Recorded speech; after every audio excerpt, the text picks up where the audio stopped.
Testing, testing. 1, 2, 3. Man, word to mommies, you hear me? Word to mommies. Let's get it. Let's get it.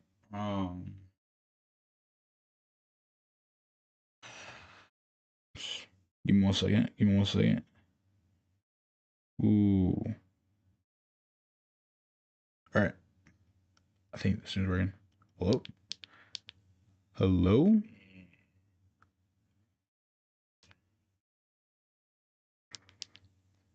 All right. I just had to hear what I was saying. Okay. Now you probably hear some background noise, bro. I'm gonna keep it bug with you. My house is pretty busy, okay, but I still wanted to do this stream, man. I don't know why they came out late in the day, bro. I was like, what are you doing? Like, why you gotta come in late as hell? Like, I gotta start the stream. I don't want no distractions, no like background noise.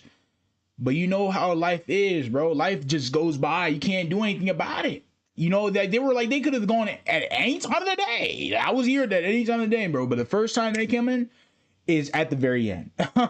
Right as I'm starting the stream, they came waltzing in the door, bro. Waltzing in the door. So, but we do. We can, hopefully you guys, you can hear it better, hear it good. That is what it is, man. I gotta push it through. Gotta push through it, bro. But welcome back to a new stream. Welcome back, man. I hope you all having a good, beautiful, blessed day, man. You know I am. I got some good things coming down, good things coming up. We gonna get straight to it, bro. We gonna get straight to it. We like stream like 26, bro. It's good, bro. It's good. It's good. So you know what? Some updates to give you some updates about what's going on. First of all. The first thing y'all probably not like, bro, why is this nigga not getting scenes ready, bro? Why is he not getting hotkeys? Why ain't got no boom mic? Why is he got no like nothing, like no stand, nothing? Like he feels like too small, like too normal, too nothing. Like he's not doing anything, bro. Bro, you would have seen like procrastination is a bitch. I ain't gonna hold you. Like I be procrastinating as hell, but to be honest, when you work all day long. I know it's not an excuse, but like, dude, I just be like, I just don't not be in the mood for it, and I do get zapped up with Instagram and YouTube.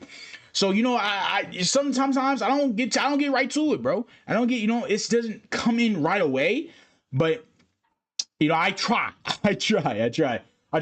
But like I said, the internship ends next week. Okay, so like I think by next Friday. Okay, so next Friday, it's all done. And so by the weekend going forward, I'll immediately start doing these hotkeys. Okay, so I obviously haven't done it these past month, 2 months, 2 months, almost 3 months at this point, bro. Because I've been busy with my job and all that, and just busy with life in general. So I just God, I'm obviously procrastination, dude. Procrastination is the bitch. So.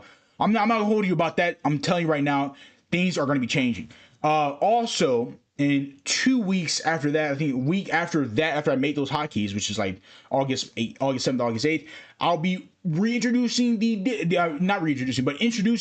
Discord. Okay, so the Discord for PKG community is going to be coming out soon, right? A week after. So get your spot in while you can, bro, before it fills up, bro. You the day ones, you the small crowd before the big crowd comes in later in life, bro.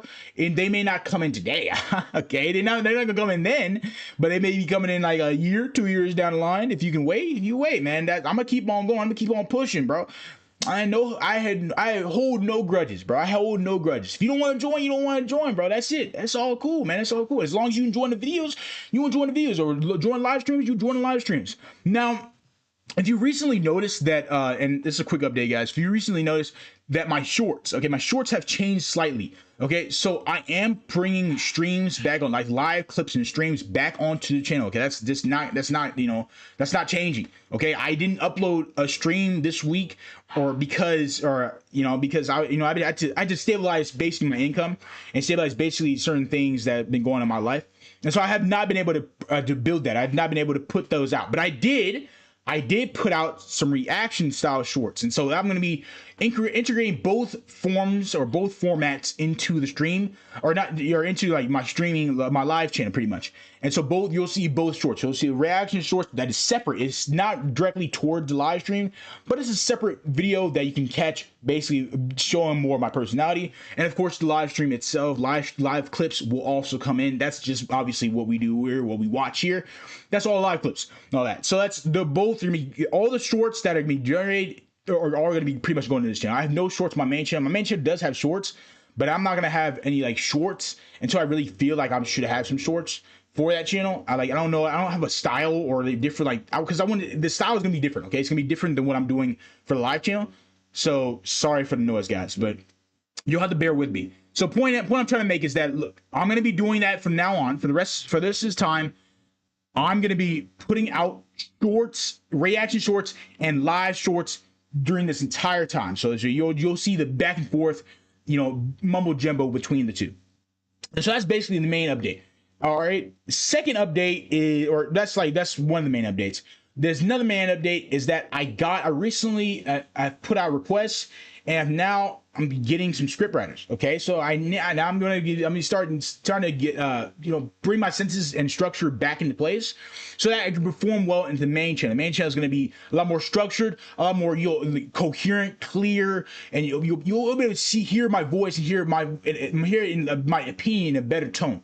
Okay, so that's really what I'm trying to do, and that's going to take time, of course. But like I said, I'm going to be hiring a script writer to help me formulate my structure, formulate my opinions in a structured manner, as well as hiring, and later on, this is not now, but and later on, more of a clip finder or clip researcher, someone to help me, get some topics going, get some loose, because like I said, because I do things, I can't get every internet culture trend or anything that's going on in the internet culture world. Like, I can get like maybe two topics, but if I can get someone else to give me two more topics that I can like stretch and then like make videos on each of those topics, that's perfect. It works better for me, because now I can jump onto things much sooner, much quicker, and I can leave things that like don't need to be talked about right away, talk about that later on. If you get my drift, man. But that's those are some of the main updates that I have for the channel. That the two that, so basically, one, the updates, like I said before, that was just the scenes and all that, as well as the reaction shorts and new formats. That's mainly geared for the live channel. For the main channel, like, that's the scriptwriter, researcher, clipper, all that's for the main channel. Okay, so they're two separate things. Okay, right now, I'm still developing the details, but overall, you'll get to see that. But we're starting to push up. Okay, so this channel is starting to do really well compared to my main channel. This live channel is actually doing really well, man. It's actually doing really well in like metric category, and we're actually about to push up to 500, bro. If we can push up to 500 at least in the next few days, that is beautiful. Word of my mommies, bro. Word of my mommies. That's actually beautiful, bro. Like, you gotta. That's honestly, we need that. Okay, we need that good push. That's what we need. We're at like 497, 498, something like that. So if we can get to that one threshold, that is great. That is fantastic, bro. Okay, be honest. I'm just being honest with you guys. Like, just nice and cool with you guys. You know what I mean? But to be honest, that's really the main goals that we're gonna be putting. I actually, to be honest, I'm not gonna lie to you guys. I actually put the goal out for 500 by the end of the year. Okay, if I had 500 before December or before January 1st, or actually at January 1st, if I had 500, that's a win for me. So I'm actually beating that goal. Okay, that's number one. I'm beating that goal, and we're about to hit that maybe in the next couple days to a week. We may hit that. We're gonna hit that 500 goal. Okay, now I have to push. Obviously, I have to push up another different new goal, probably like 600, 700. Something where, like, I'll push up between two. But live channel is basically where people are mostly subscribing to me, and so it's gonna be harder for them to resonate with me over if do more content and all that. If you get my drift, you know what I'm saying. So I'm gonna be adding, like, soon. I'll be adding long form to this channel. And so I'll be doing long form videos, as well as the lives and the shorts. So that's, but that's coming soon. That has not been fully developed yet, but that will be coming soon. So those are just some quick updates for you guys. And man, we just get straight into it, man. I got a lot of videos that I pitched for you guys, but obviously, as you saw the title, I recently saw in the news, okay, David. Okay, so David, artist, we already know, artist, predator, destructor.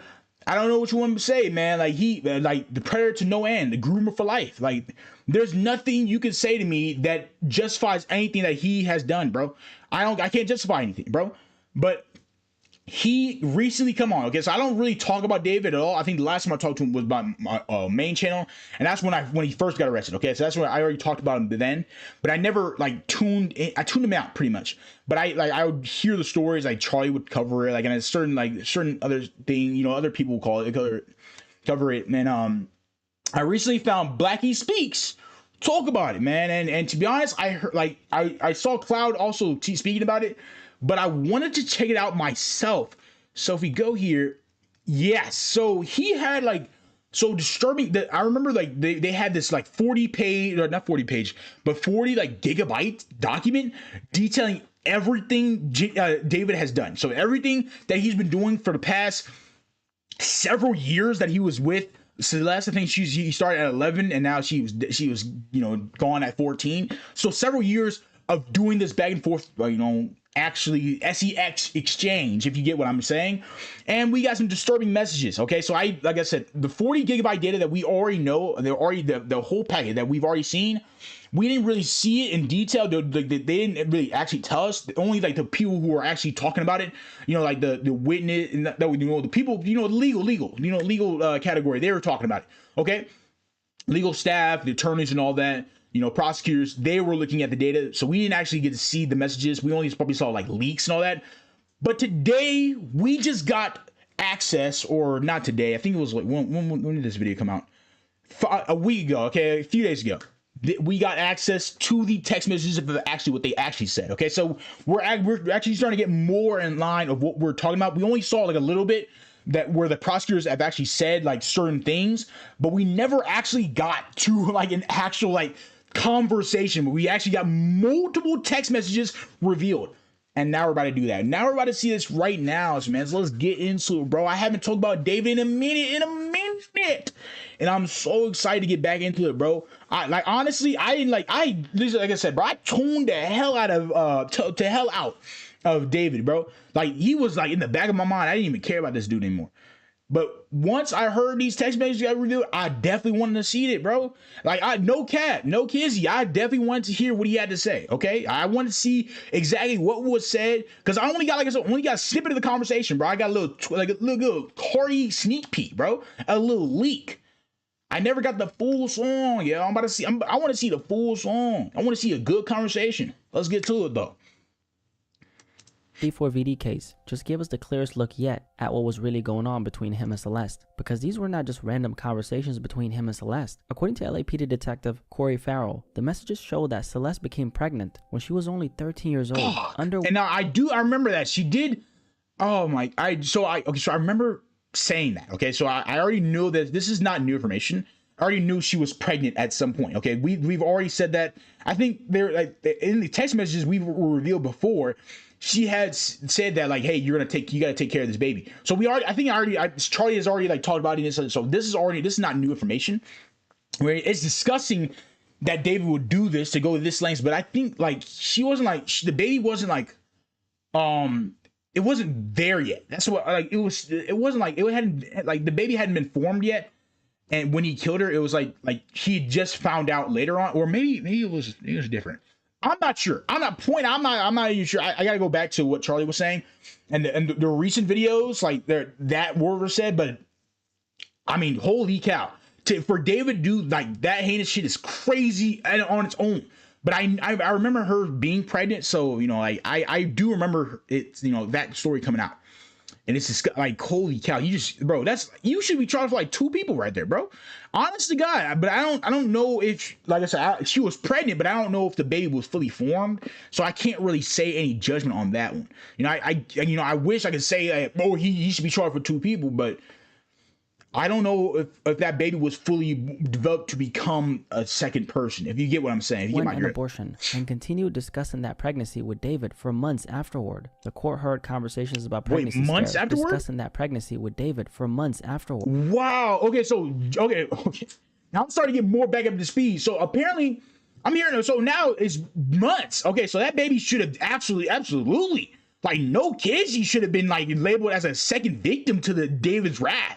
Like, why is that like not been misplaced? Why is that misplaced? Why is it just Celeste? We should put that also on the baby that that David also, you know, left out, made pass away, bro. So, you know, honestly, I don't know why that the card in him. What the fuck? He got a weird ass smile. I ain't gonna, like, that's smile of a serial killer, but I ain't gonna hold you. But my God, like, that's honest to God, David definitely deserves. Nigga deserves the guillotine, bro. He deserves death. There's nothing more to this. He slaughtered 2 people, okay? I don't know what the jury is saying. I think they're treating this as one person, but if they've been talking for months about the pregnancy, they already knew what was happening. He probably been planning it for months. So therefore, like, that baby had got time to develop, okay? He got time. Usually, I think, like, after a certain amount of time, like, they don't even allow abortions. Like, I think you got to push through it.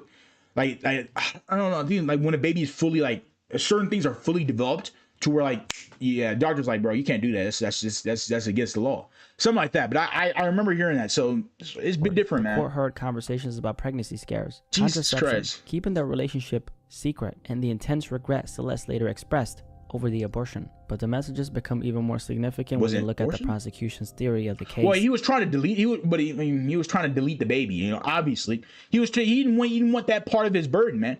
And to be honest, going to these lengths to do that, yo, he was crazy in the head to begin with, bro. He was already a deranged human being, bro. Could we even call him a human being, or could we call him a monster in human skin? This guy was already disgusting as is. He had groomed the hell out of this girl. And obviously in the text message, in the before text message, we already know in the before text messages, guys, that he had already texted her. Okay, he already like she had been saying, like, I don't want to be seen as just like the side piece. I don't want to be seen as just having sex with each other. That means they were having sex a lot. Okay, he treated her like a hoe, bro. Like, she was legit having sex with him pretty much almost every time. Okay, she complained with that. She said, I want to be more than just sex buddies, if you get what I'm saying. Like, she already has said that. So for him to do that, this is like, he's already mind-blowing. Like, he already knows what he doesn't want to be treated as that. If you feel what I'm saying, like, she just doesn't want to be a side piece, but their relationship getting out in the public is obviously what scared him to death. Like, he's like, bro, I can't let you do that. Prosecutors, of course, alleged that Celeste eventually threatened to expose that relationship and the alleged abuse, and that David had millions of dollars, his career, and potentially his freedom to lose if that information became public. At the end of the day, his freedom was already gonna lose, bro. And honest to God, bro, if he didn't take Celeste's life, okay, let's be honest, if he didn't take Celeste's life and she exposed him, his career was already gone. But not only was his freedom was already gone too. Okay, it was a lose-lose situation in the end. Okay, whether she exposed her or not, he was gonna be charged for both. Okay, she was gonna be charged for both, whether you like it or not. David was going to go to jail for either or. If he killed her, it was even worse. But even if she exposed him, he loses his career and he may go to jail. Okay, he's already, like, he may serve then too. Like, because he groomed 11-year-old girl from 11 to 14, had sex with her at more times than I can count. He had multiple times. Okay, multiple times. He has messed around with her. He has talked to her. He's groomed her. He has made her like his own sex victim for years. So he was definitely gonna get out. Like, he I mean, not get out, but I mean, he was definitely gonna get like a charge. He was gonna take something. Okay, whether he liked it or not, he was gonna take something out of his bag. Like, he wasn't gonna go. That's what I'm saying. He wasn't gonna go free from this. It was honestly, he kind of put himself in a shitty situation. Okay. Now that remains the prosecution's allegation. David has pleaded not guilty, and the defense had not yet cross-examined Detective Farrell about these messages when court ended for the day. But what we found out gave the public its clearest and most disturbing look yet at what prosecutors say what was happening between David and Celeste behind closed doors. So in this video, we're getting an actual look inside. That nigga's so giddy, bro. He is so giddy knowing he's doing this shit behind the back, bro. He knows exactly who he is. He's so giddy. He's so, oh yeah, I'm emo. I'm just a little kid.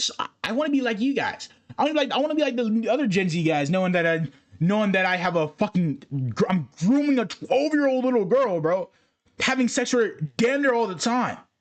Are you kidding me? Are we out of our minds, bro? On an iPhone 12-year-old right now, right as we speak? And you talking about some normal shit, bro. He's smiling and giddy, all this shit, knowing this shit would have blown way out of proportion. He already knew his career was up in jeopardy anyway, bro. David's private messages and communication with Celeste were going through what they said about the pregnancy, the abortion, the secrecy surrounding their relationship, and the messages prosecutors believe may help explain a possible motive for her death. According to LAPD testimony, the conversations between David and Celeste indicated that Celeste became pregnant when she was just 13 years old, identified David as the father, and later discussed an abortion with him. Wait, hold on. So David's text showed he got Celeste realized pregnant at 13, talked to her through an abortion. Messages between the senior and Celeste were actually shared in court, along with the description of child sexual abuse material allegedly found in David's phone. Obviously, the CSAM material was probably Celeste herself, but my God, he knew what he was doing though. He knew it. Godly, but he knew that this was going to end in a really bad way anyway. That's why he's trying to abortion. She obviously wanted to keep the baby because she obviously wanted to be with him a certain way. She didn't want to be seen as this side piece. She wanted to be in a relationship with him. I guess he wasn't treating her as such. She was treating her like, hey man, you just, you good for sex. But that's it. She was just 13 years old, man. identified 13? David as the father, and later discussed an abortion with him. The court also heard descriptions of child sexual abuse material investigators allegedly recovered from David's phone, but more specifically, prosecutors presented a series of text messages between David and Celeste discussing an abortion she said she had in January 2024. At the time, Celeste was only 13 years old, while David was 18. Okay, so the text messages with legend. So that happened at 13. Okay, I think she went missing in April of 2025, and then she was found in September 2025. So she went missing for what was that? Man, I guess 6 months. She was gone for 6 months from April to September. Yeah, about 5-6 months. And it's a year before that, January 2024. When she was 13. Okay, so she was 14 by this point. He was an adult, of course. I mean, was he she was what, 15, 14, 13.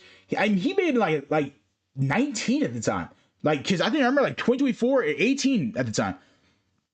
Yeah, I don't know. I think he's the same age as me. Okay, I think we're both about 21. So I'm 21, but I don't know. I think he may be 21, 22. But either way, I know he was around my age. Okay, so he was at 2024, January, bro. I was 18. I wasn't 19. I was 18. Because my birthday is in July. So yeah, I was 18. I was 18 years old, Jerry. So he should have been about 18 when he got her pregnant, man. That's crazy. Oh, that's disgusting. Would turn 19 in March of that year. The explicit messages were recovered from an iPhone seized during a search of David's Los Angeles home, while the text message conversations were obtained from his iCloud account. Investigators described finding a large connection of CSAM material allegedly involving Celeste, and prosecutors believe this evidence may help explain the motive behind the killing. They alleged that Celeste had threatened to expose the relationship and the alleged abuse, and that David killed her on April 23, 2025, before that information could become public. Yeah, but it took that. She was already discussing abortion way back in January 2024. So she obviously had some information about this. I mean, what? I guess she was groomed. Okay, I honestly, guys, her mind was so obsessed with the love of David and his own, popularity and all that. She didn't want to fuck it up. But my God, it's been a long time. Remember, she went missing April of 2025. That means he took his chance. April 2025, and deleted her from the planet. Okay, he took his chance. But my God. She had a long time. I mean, remember, she got pregnant back in January 2024, and they were having this same argument, hey, you got me pregnant. I don't want to be part of this. I don't want to be a side piece. I want to be, I don't want to do abortion, all that. I want to be, in a relationship, that sort of thing. And that's been, I guess, calculated and been pushed all the way down the road, all the way down to April 2025. So that's legit, a year and a half? Almost a year and a half. They've been just flocking around, pushing and shoving, moving this goalpost all the way down to here. It's nothing, surprising, okay? What's surprising is that he took matters in his own hands. But that's not really surprising when you really take a look at the evidence that was calculated. She was 13 at the time, okay? He was 18. I remember back in 2024, especially January 2024, this time around, that's around the time David's career was going like going crazy. Okay, you don't understand. David was skyrocketing. He was going even higher. Like he was already coming off the high of Romantic Homicide, but he dropped Feel It and all these other different crazy songs that really went absolutely ballistic. Okay, I'm just being honest with you. Like he was going to the moon. Okay, by all accounts, he was going to the moon. So to have that kind of like understanding that like this, you knew this could hurt you. Okay, you knew she was not gonna hold this secret forever. I mean, she's not that type of person. I know no one is that type of person to just keep a secret like that forever. She's gonna talk. Okay, now he obviously it's pretty obvious if he's been paranoid this whole time, knowing that she could easily just leak this information at any point in time. She had legitimately had a blackmail palm in the hand, like she had the leakage of anything that David had on him in the palm of her hand. She could legit delete this man's career instantly. That's how badly this guy was probably paranoid, bro. I'm not gonna lie to you, bro. That's how badly it was for him. Okay, now like I don't know about we could say serial killer, we could say that. I did say it earlier, but man, I don't think he embodies that of a serial. Like Jeffrey Dahmer does not care. Okay, if he gets caught, he gets caught. Like certain people like Ted Bundy, like these guys didn't care. They didn't really care about all that shit. This guy, David, he cared immensely. Okay, so it was probably a combination of paranoia and it was probably a combination of multiple things. Paranoia, all kinds of like hatred, like all kinds of like, oh my god, like if she blackmail, like she has the palm, she's hurt my career in the palm of her hands. She could legit destroy anything that I've worked so hard to build. I don't know what to do. And that's David's mom, bro. Like he's like, oh my god, like what do I do? And the thought of death was the last resort, bro. Like the thought of death, like oh my god, I can't deal with this. I have to take my matters in my own hands.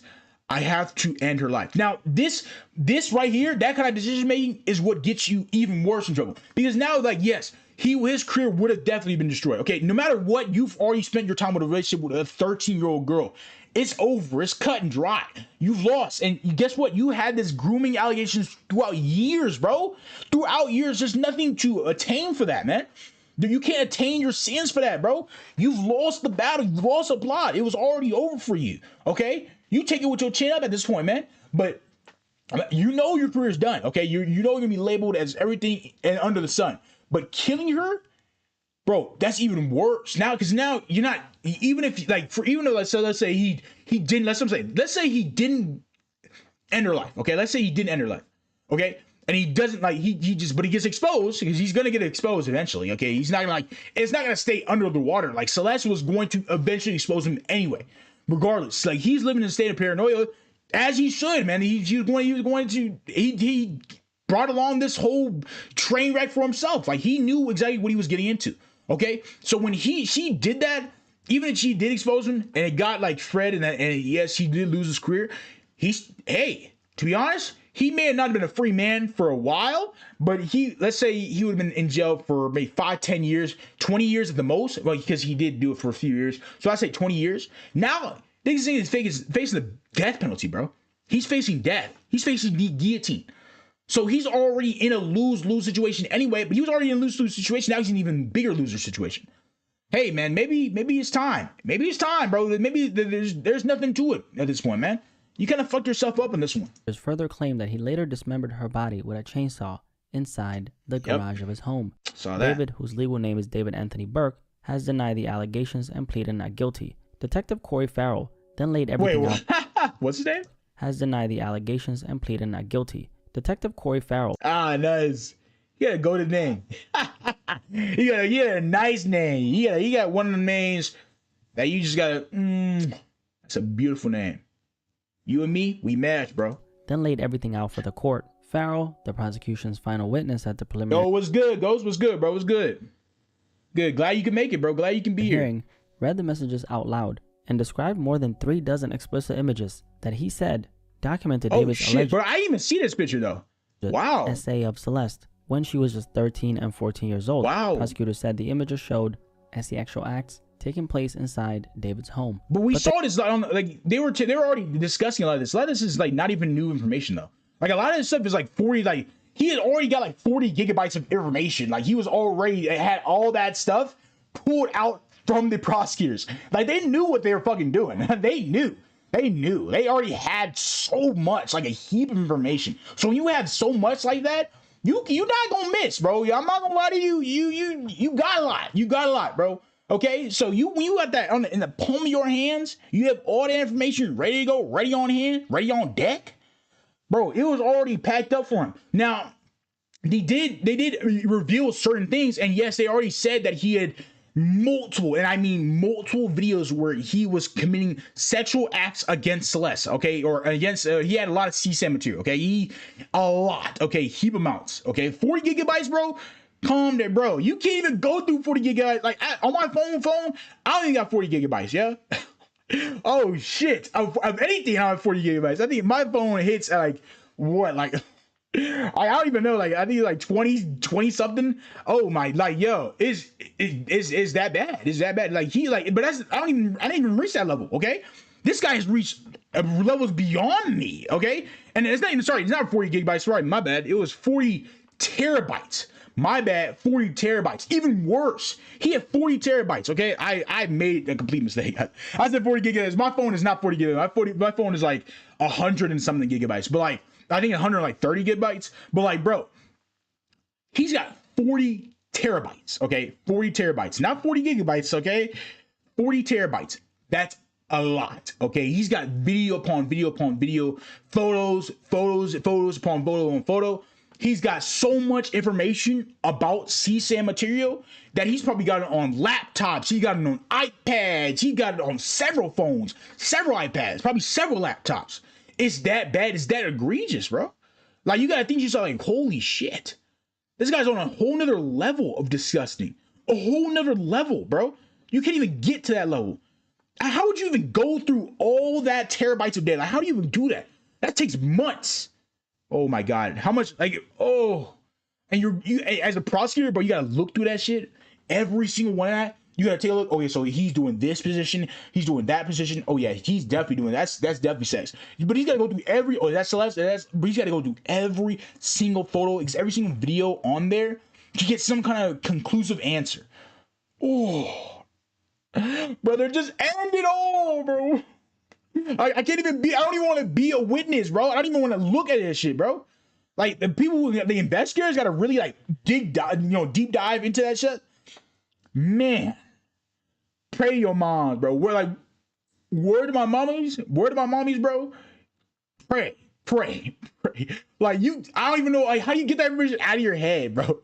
Like, that ass, like, I don't even want to look at that stuff, and yet they gotta actually investigate 40 terabytes of data. 40 terabytes of evidence geared towards this one individual, okay? Ooh, like, how many nightmares do you have to have, bro? Like, you have to legitimately disassociate yourself and your identity and all that job from the work from your life. Like, you have to legit, it has to be like on like a set boundary. Like, you have to like just cancel that. And so I commend the investigators, bro, because they got to go through 40 terabytes. And they've been doing that probably since, I don't know when like the case was like around, like, so it's September 2025, but it took a while to get to where it is, and then once it came to light that we knew some information, that was like I don't know, maybe like April of May of 2026. So now we get some more information, and now it's July, almost August of 2026. It's a lot, man. It's a lot to go through, man. I think they've been pushing plugs on the court dates. They've been trying to push it back over and over again because it's so much evidence that they have to be conclusively correct and structurally, like, it has to be ironclad case. So I don't know. They were considered too graphic to display publicly in court, which says a lot. Farrell also testified that one screenshot recovered from David's phone showed that his lock screen at one point was a photograph of him and Celeste embracing while both were naked from the waist up. Oh my gosh. Oh, this guy. Photographs shown in court also revealed that Celeste had David tattooed in red ink on one of her fingers, and that details. Well, we already knew that they had the same kind of like the tattoo on that shit, but I guess she got it removed. Maybe they had something though. Especially disturbing because it was one of the fingers later found amputated from her body. Yeah. And during Farrell's description of one image that allegedly showed David penetrating Celeste, her mother, Mercedes Martinez, began crying in the courtroom. Deputy District Attorney Mercedes Martinez. Oh my God. but I didn't even know this information, bro. Like, imagine your daughter. Like, imagine you in court. Your daughter, like, has passed away because some celebrity did that to you. And you watch a video where your daughter is getting piped down by that guy. Oh, my God. Oh, my God. Brother, not even Jesus can save me. Whoa, shit. Not even Jesus can save me, bro. I'm going down. Oh, my gosh. Bro, it hurts. It hurts me, though. Like, it hurts. Like, I don't even know, like, I'm gone. Like, you might just see me, like, I'm gonna involve. Like, if I was standing up, I can't crash out, bro. I'd be so devastated knowing my daughter was getting piped out by her fucking killer. Oh my God. You know how devastated I'd be? Bro, what? You can't even do that, bro. I'm going on my knees. Bro, I'm shattered. Like, bro, what did I do as a father? Nothing. How much blame would I have for myself? It's so much. And it's so sad because what do you get? Like, certain times, like people would say, like, hey man, you don't gotta blame yourself. You don't do that. It's not your fault. It's not your fault. But like, shit, like I feel like it is. It's like what could we have done better to deter the situation? Like, why did a celebrity have to enter my daughter's life? That's certain things that, that probably the mom and the dad run through their mind. Like, why did this person have to be? Why didn't we do enough? Why didn't we step up to stop this from happening then sooner? Why didn't we just end this all then? I mean, we took her phone, we took all her access. Why is she still able to get all these things? And brother, there's so many questions, but so little answers. It's so sad, bro. Began crying in the courtroom. Especially Deputy with his District family. Attorney Beth Silverman, one of the prosecutors in the case, walked over to comfort her and told her, "I really think this is stuff you don't need to hear. I just think it's too much." Celeste's mother, Mercedes, then stood up and left the courtroom in tears, with Celeste's father, Jesus Rivas, walking out alongside her. Now, the messages prosecutors presented stretched from November 2023 all the way to April 2025. And throughout those conversations, Celeste repeatedly told David that she was afraid she might be pregnant. The earliest messages shown in court came from late November 2023, right around the same period prosecutors alleged the asexual relationship between them first began. Celeste wrote that she was basically... So text message was spanning between November 2023 and April 2025, so that Rivas repeatedly told Burke she feared she was pregnant. The earliest such message presented in court was from late 2023 November, around the time prosecutors alleged Burke began a sexual relationship with her. Now, we already know that she has been sexually abused by this guy. Like, Burke was immediately sexually abusing her for this entire time. We know this because she has explicitly said that she didn't want to be seen as a side piece anymore. She didn't want to be seen as just sexual partners. She wanted to be seen as more than a relationship, as more than just a sex partner. Obviously, he didn't like that. Praying for her period to Jesus come Christ. because she refused to have children. David allegedly responded by asking whether she had missed the date she was expecting it. He then urged her to begin tracking her menstrual cycle through an app.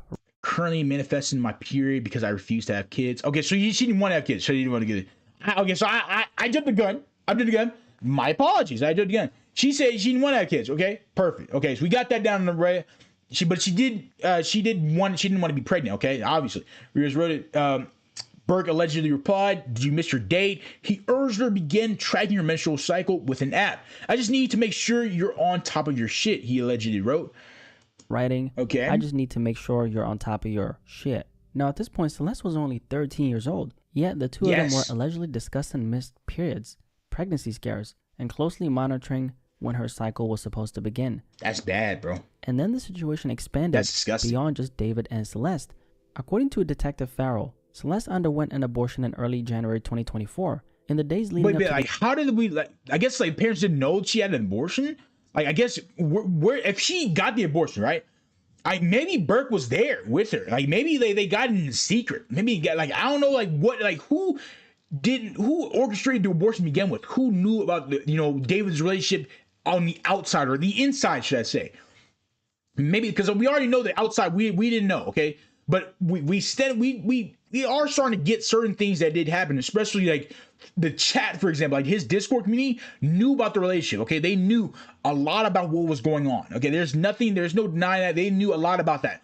But they probably didn't know to the extent that maybe the mods or the higher ups or people who knew David and his like his personal friend circle knew about Celeste. Okay, so they may have helped him, get some things down, maybe get the abortion rights corrected, and be able to help her out so that she can do it in private, in secret, away from like her family. Like obviously her family didn't know about this, so we're just finding this out. The abortion. She allegedly texted David that neither of them were capable of taking care. Yeah, both of us aren't even able to take care of it. Burke allegedly wrote, "You're so much stronger than me, baby. I love you." He then told Rivas his mother had advised him to question paternity if he ever found himself in this situation. He asked, "It is mine, right? Your support, of course it's yours, David." Okay. Of a child. David allegedly responded by telling her, "You are so much stronger than me, baby," before adding, "It's a 13-year-old girl, bro." Oh my God. Like, she wasn't even, like, she's in middle school, bro. She is legit probably like 6th or 7th grade, man. At 13, I think it was like 7th grade. 7th grade, bro. Like, we gotta think about that for a moment, bro. I was a 7th grader in middle school. She was probably maybe a 6th grader or a 7th grader too. Same age. This nigga was already in college. Think about that moment, man. He was 18. He was probably a 12th grader. If he was in high school, he's a senior. If he's not in high school, that nigga's in college, okay? He's either a senior or college plus. And she's in middle school, bro. She's not even, like, it's not even the tail end. She's straight in the middle or the beginning of middle school. That's how bad this shit is. Oh my God, man. Is that disgusting? Is that egregious, though? Because, like, this information...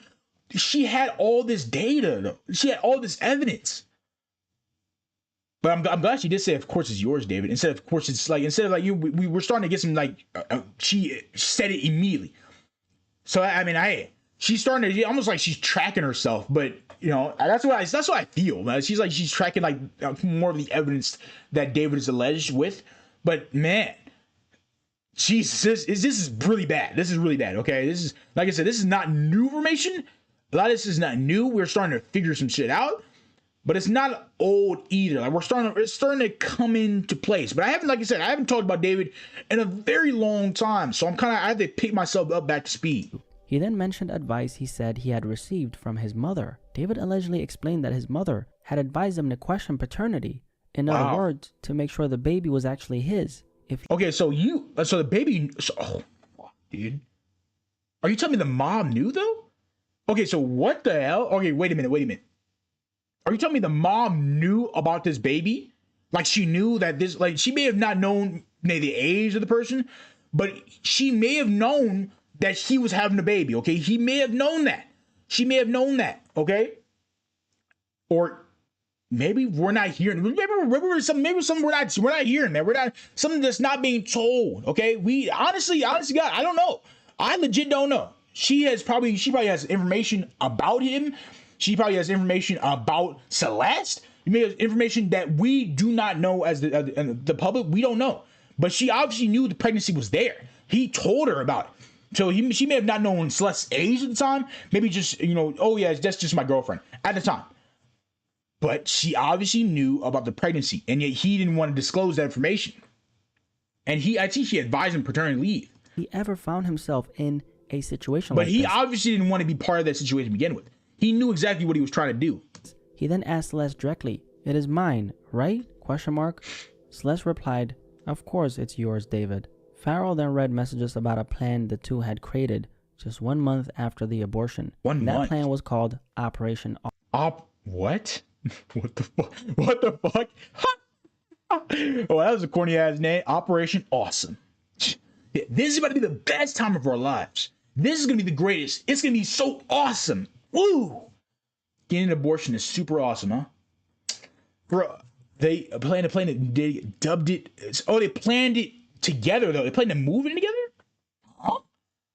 18 and 13? But she already been treated like a sexual partner. She wasn't even a partner, though. They weren't even in a relationship. Like, Vimy told her, like, I don't want to be, I have other partners. He obviously was not treating her as a partner. She was treating her as more like a sexual partner. Okay. So I don't know when this Operation Awesome even comes into play. Where does it even go for? She was trying to seek a relationship. That nigga was ghosting every time. Like, she like, man, nah. We want to hang out together one-on-one, man. That's, boom, boom, bada bam. I get in, get out, keep it pushing, keep it pushing, man. I make videos, make pictures, keep it on my phone for later, and that's how it is. That's how we gonna go. He obviously wasn't treating her like, this absolute queen, because he had other girls that he was already hanging out with. She has complained about this. Okay, this isn't new information or anything. This is really like almost old information, bro. This isn't new. Nah, I mean, Operation Awesome. I've never heard that before. Okay, that's a funny term. Operation Awesome. Planning moving together. Month after the alleged abortion, when Rivas texted that she didn't know what to bring, Berg allegedly replied, "We've been over this for weeks. Anything you use that I can't replace immediately, you bring. Clothes you like, makeup, jewelry, shoes." He said it with passion. He was yelling. He was angry. "We've been over this. Why the hell are you not listening?" He said he would bring up 2 duffel bags and later tested that he was coming to pick her up in Lake Elsinore. Awesome. According to the text, the plan was for Celeste to leave home and move in with David. When she said she did not know what to bring, he allegedly replied, "We've been over this for weeks," before telling her to pack anything she used that he could not immediately replace: her clothes, makeup, jewelry, and shoes. He said he would bring her 2 duffel bags and later texted that he was coming to pick her up in Lake Elsinore. And obviously that was around like the around that time period, really, because not really in that November, not really November, but like that December, I don't know, man, early 2025 time period where they started to come together.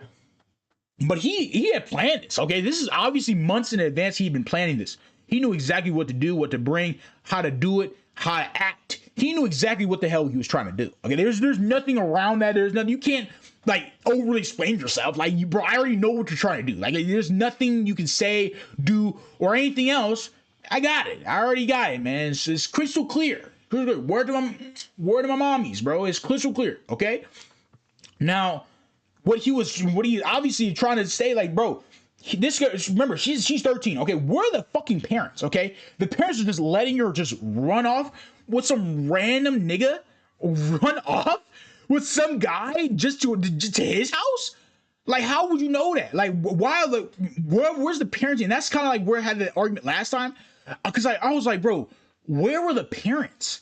Like, you have to think to yourself, like, yeah, I feel bad for the parents, but at the same time, like, bro, a lot of this shit could have been prevented. Like, my God, we could have, like, I get, like, there's certain things that we could have just been doing that we could have been monitoring her cell phone. We could have been doing certain things, take certain things, delete certain content. We could have been doing more, a little bit more.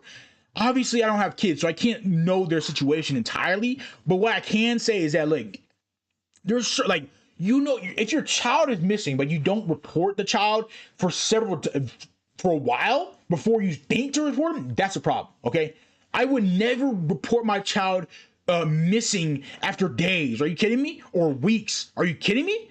Are you out of your mind, bro? Are you a Julio? No, I would never do that, bro. It's not even 24 hours, dude. If I text you, hey, I'm gonna be here, and you're not, like, even the cops would legit tell me, hey, sir, it may be 24 hours. Nigga, if the child is 13, you better find my baby. Like, what are you doing? Like, what's, bro? I'm on my way 24 hours. What? She's not a rebellious child like that, bro. I nip that rebellious attitude and nip it in the bud, bro. I'm like, bro, what?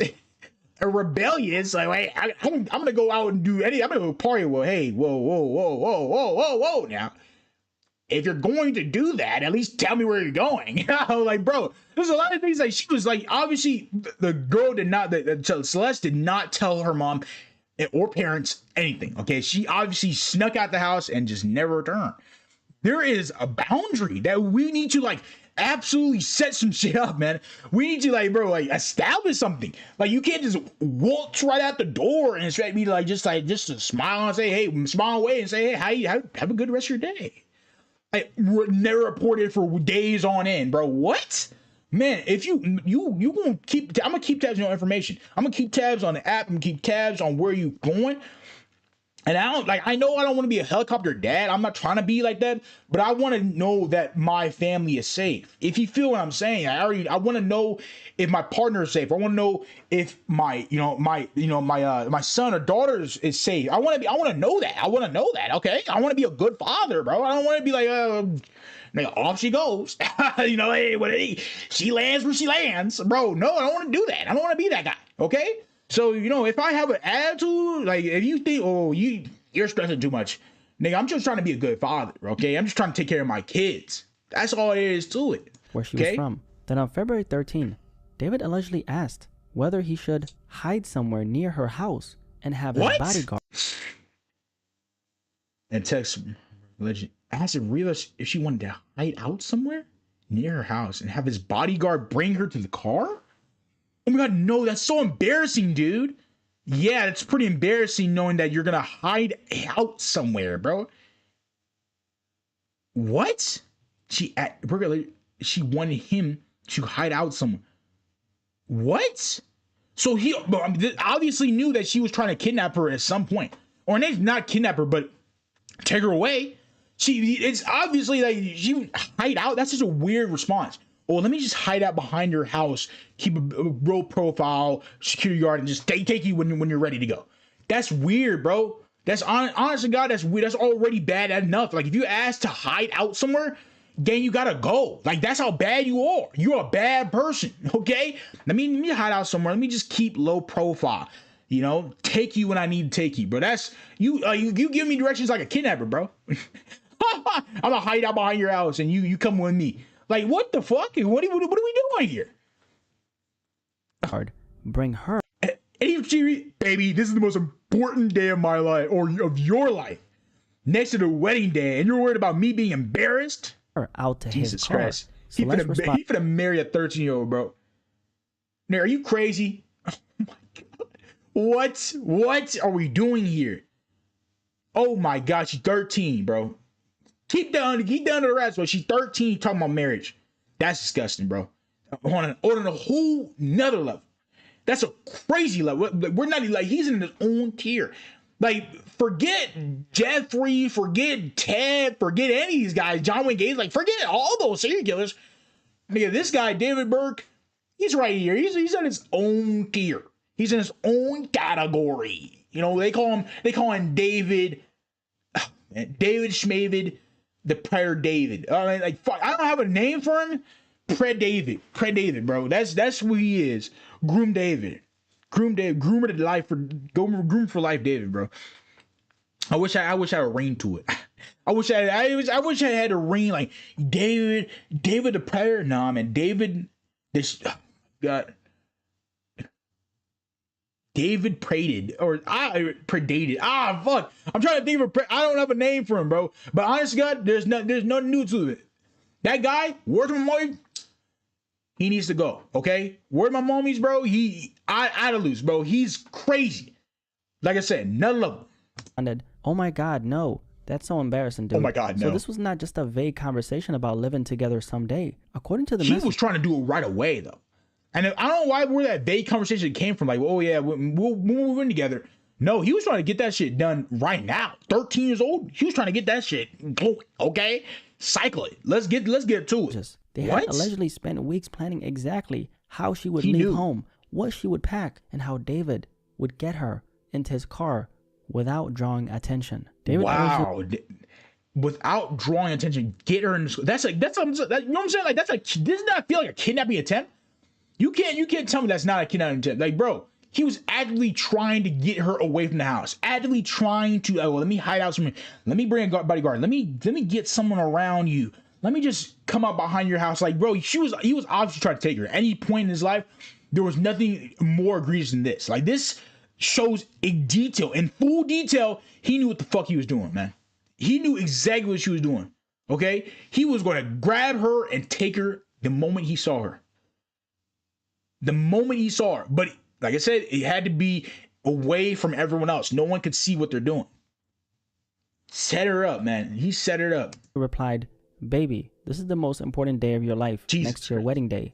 and you're worried about being embarrassed? So David was, in other words, describing Celeste leaving her. I can't, Bert, I can't wait to move in together without the cops bitching. Well, nigga knew this relationship was, oh my God. He knew his relationship was bad? What? How is he getting out? He not getting out, bro. He dad's not getting, it's over him. What? Wait, I can't wait to move in together with him. Oh my gosh. Oh my days, bro. He really just said that? Without the cops bitching? So he obviously knew he was in a bad relationship. He obviously knew he was dating a minor. He knew. Without the cops bitching. He not getting out, bro. It's over for this guy.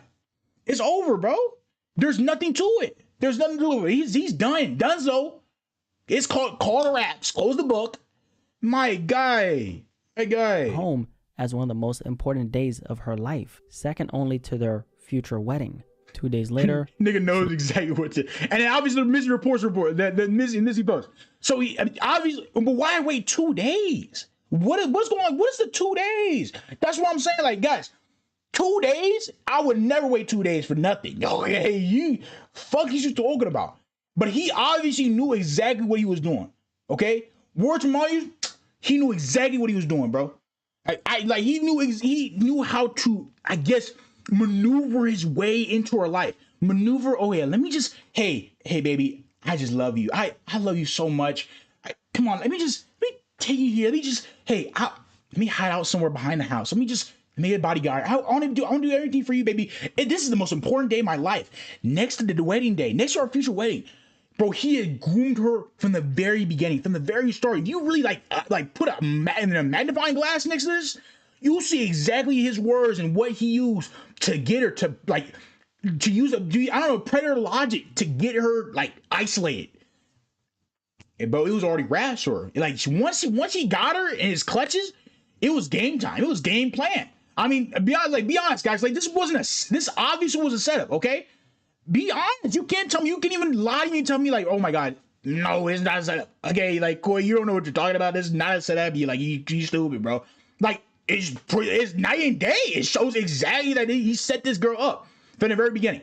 Now, I don't know about you, but to be honest, from the paranoia that he's had, especially with the pregnancy that he heard, okay, he may have been planning it. Okay, I'm being truthful. I'm being so for real right now. He may have been planning. Okay, the only way is to get rid of her, but the only way to do that is to get her to be close, to be isolated, be around me, to be closer to me.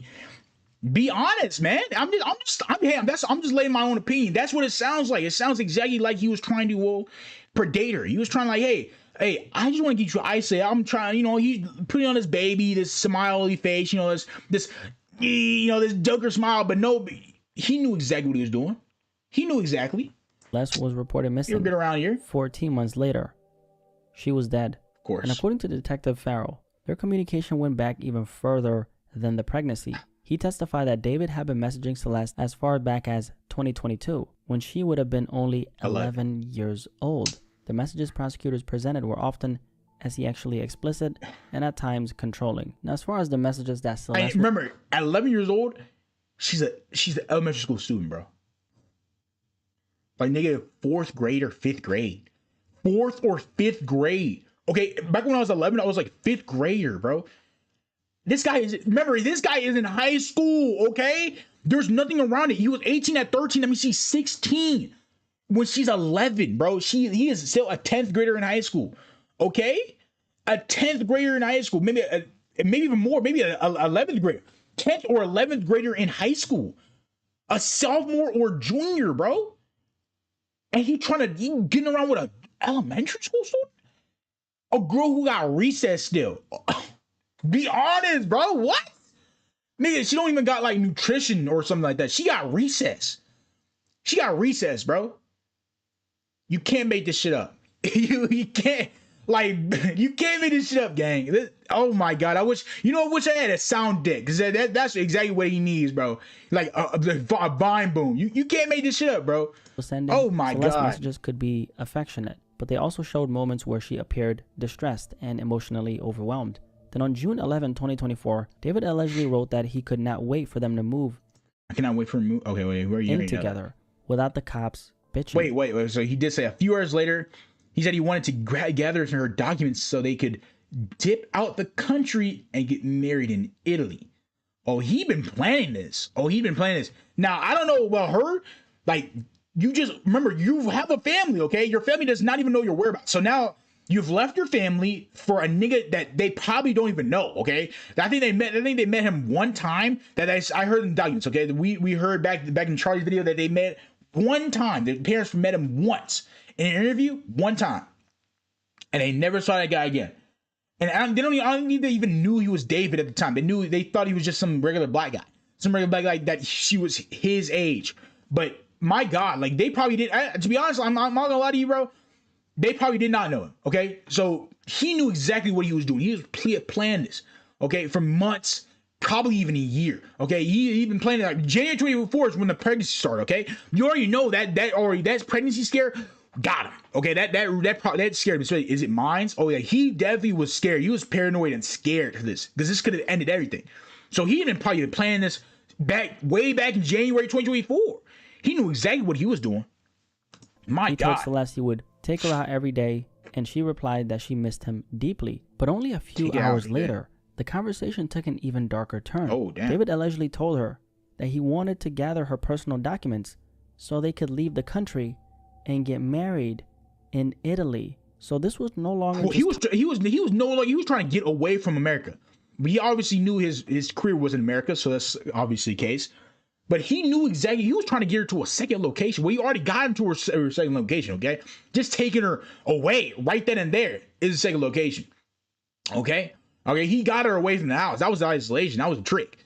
But he was, to get married at 13, remember, she's 13 years old, and he's 18 at this time, okay? That's 2024.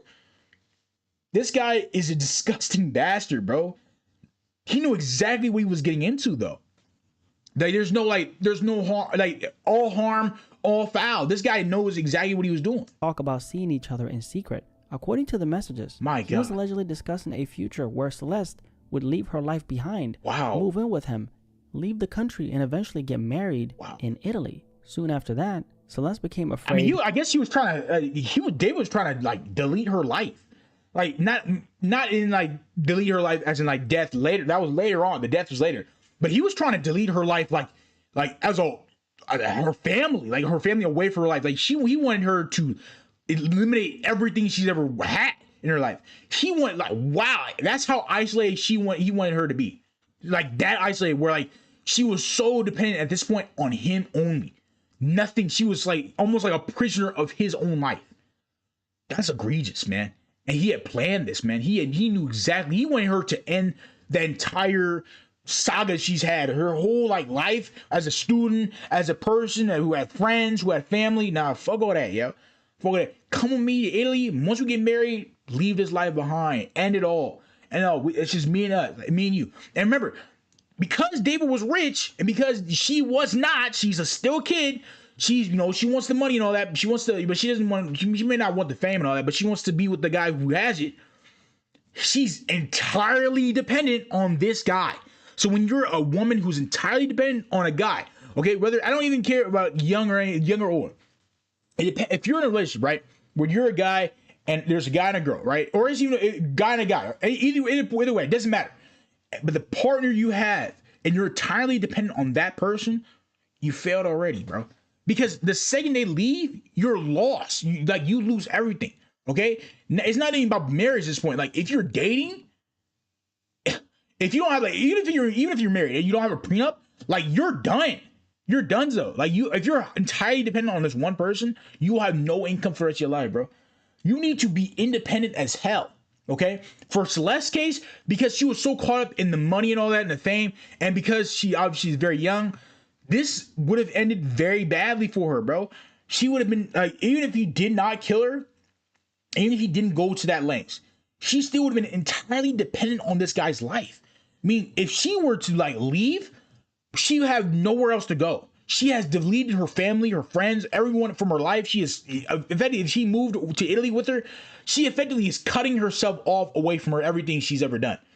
Whereas David, because he's rich, he could do that for a weekend. He could do that, come back. He has his family, he has all the connections he ever wanted in his life already. that's already a fucked situation, man. Jesus. That she might be pregnant again. She wrote, "I don't like this," before asking David, what if the first abortion didn't work? David allegedly brushed off the concern, telling her that she would already have... Wait, she might be pregnant again?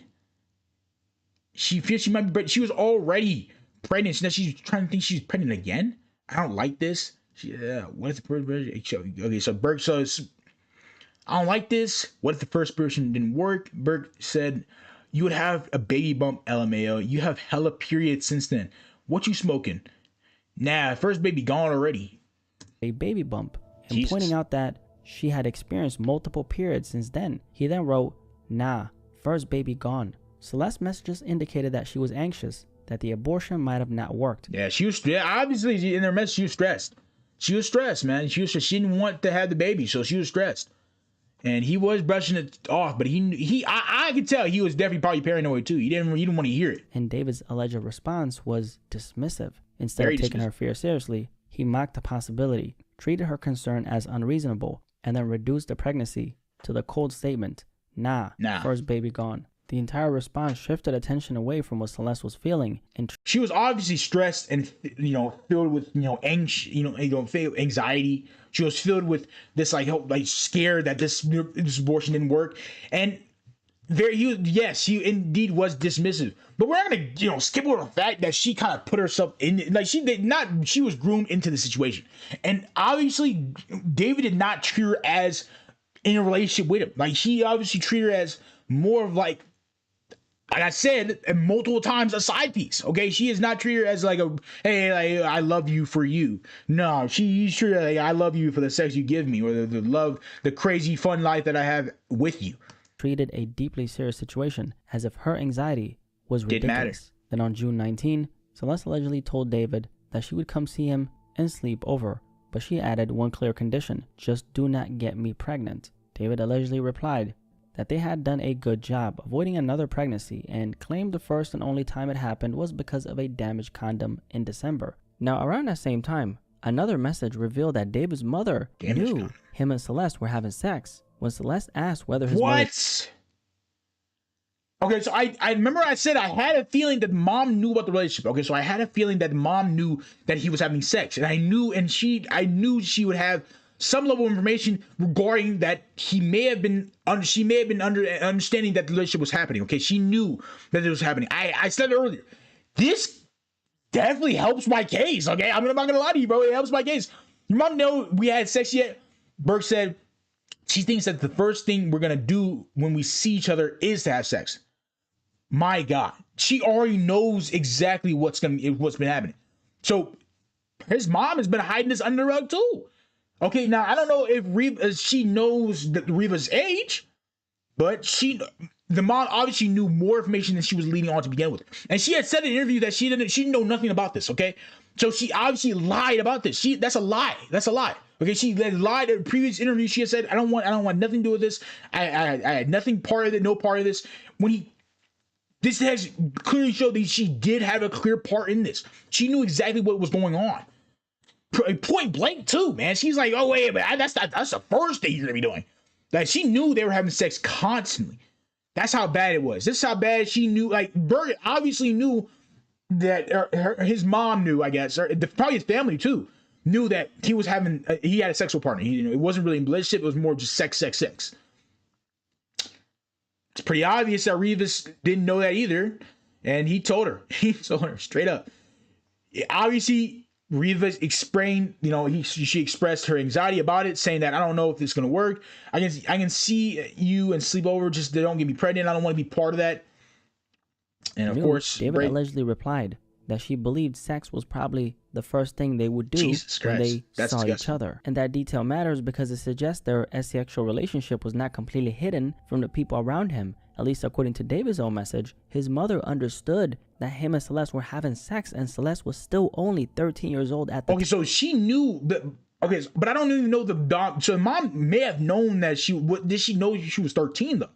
She obviously knew that they were having sex multiple times. She didn't. I don't know if she knew she was 13. If she knew that, then my man. If she knows, that's what I'm saying. If she knows that, if his mom knows that she was 13, okay, she was 13 at the time. oh, arrest the mom. arrest her too. Like, arrest her too. She was complacent. She was complacent in it. She's already complacent right now. Her own attitude of having sex every day, she knew what was going on in this scene, but she lied about that. So she already was complacent in the matter. You can't, like, I mean, now, I don't know, I don't think she has said something about her saying that she knows about the 13-year-old relationship, but my God, she knew a lot. She knew a lot, okay? That does not deny anything. But a little more than a week later, another message showed an even more disturbing side of their dynamic. On June 27, Celeste told him that after they last had sex, she had to run to the bathroom because she was in pain. Oh, wow. Instead of showing concern, David allegedly argued with her about whether it had actually... A little more than a week later, Reeves texted Burke on June 27th. She ran to the bathroom after they had last had sex, saying it hurt. Burke was dismissive and replied, "Nuh-uh." Huh? She obviously is in pain, bro. Go check on her. What? Huh? Who acts like that, huh? Hey, figure that shit yourself. You know, I don't know what you need. Don't complain to me. You complain to the other person. Fuck what I know. I don't know. What? Who does that? If you're in a genuine relationship, like, do you actually do that? Do you actually go around to your partner and say, like, if they're actually hurting, do you actually say, well, no, you're not hurting. No, couldn't be me. Couldn't be me. Like, if you don't help, huh? Get away, bro. What? I remember every time you say ow when we fuck. Last time, you ain't say ow once. Okay? Ow once doesn't dismiss what happened. Last time you say ow once. Just because she didn't say ow at the very beginning or during sex doesn't mean it didn't hurt while it was happening. My guy, come on, bro. How you gonna be that dismissive over that shit happening? This is already bad enough, but you're also denying her feelings, denying her pain. You a fucked up guy, bro. You a fucked up guy then, you a fucked up guy now. You've been a fucked up guy your whole life. I ain't gonna hold you, bro. Hurt. He replied, "No." My guy. He claimed he remembered every time she had said ow during sex and insisted that she had not said it once the last time. And this exchange shows the kind of control prosecutors say David had over Celeste. He had a very high, it's obvious he had a very high control over her. I mean, okay, be honest. Like, he had her pussy wet. I ain't gonna hold you. I'm not gonna lie to you, bro. I wouldn't say that word, but to be honest, he had a ring, or almost a ring around his finger. Okay, she was wrapped around him. He knew exactly how to control the situation in his own favor. There was no getting around him. He could easily just nudge around, feel around, tell her she loved her, groom her, tell her she loved him, or loved her, whatever. It doesn't matter. And he just kept going in and out. He knew exactly how to play this game. He was playing a long game, bro. But he knew exactly how to groom her to not feel any type of way about this relationship. Listening to Celeste describe, and obviously the concerns. If you saw the message, she said, like, "Does anyone even know we had sex?" She obviously is concerned. She was already paranoid herself. She was anxiety. She was fearing that anyone would find out. And he said, "I don't know. I'd like to keep it that way." But in a later statement, we hear that her mom knew.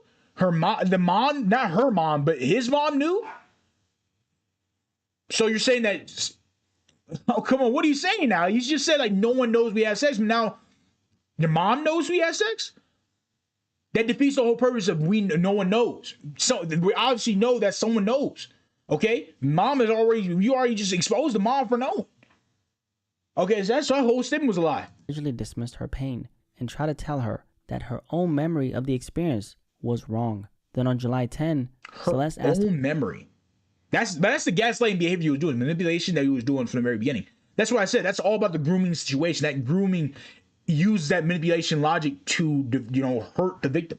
It's obvious. Does anyone know we even had sex? David allegedly replied, "Nope, and I would like to keep it that way before we married." But if you marry her at 13 years old, you're gonna say then, "Well, we had sex, absolutely.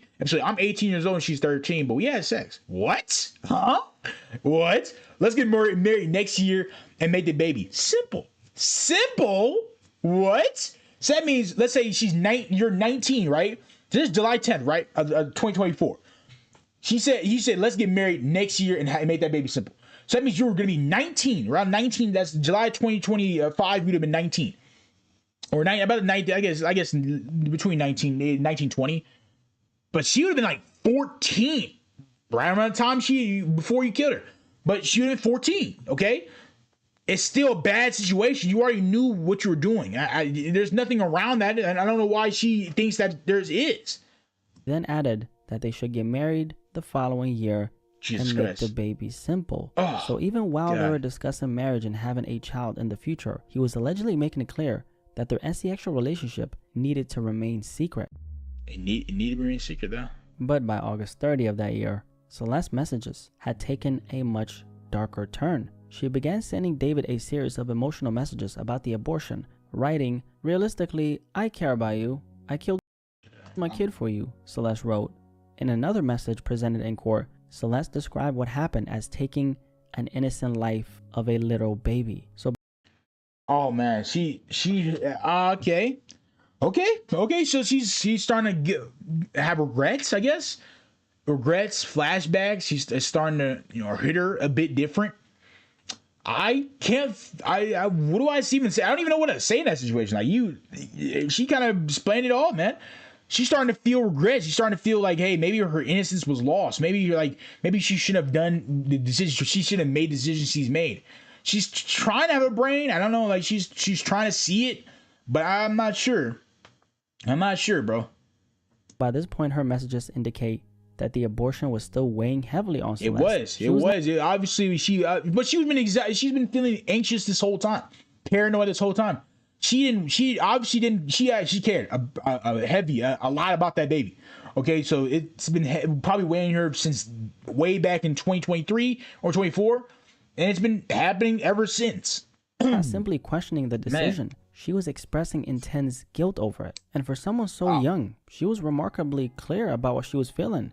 She understood that this was something she might carry with her for the rest of her life. She's very, what I would say is, and that kind of thing, and bro, I'm not trying to be anytime sexual or anything like that, 'cause that's crazy.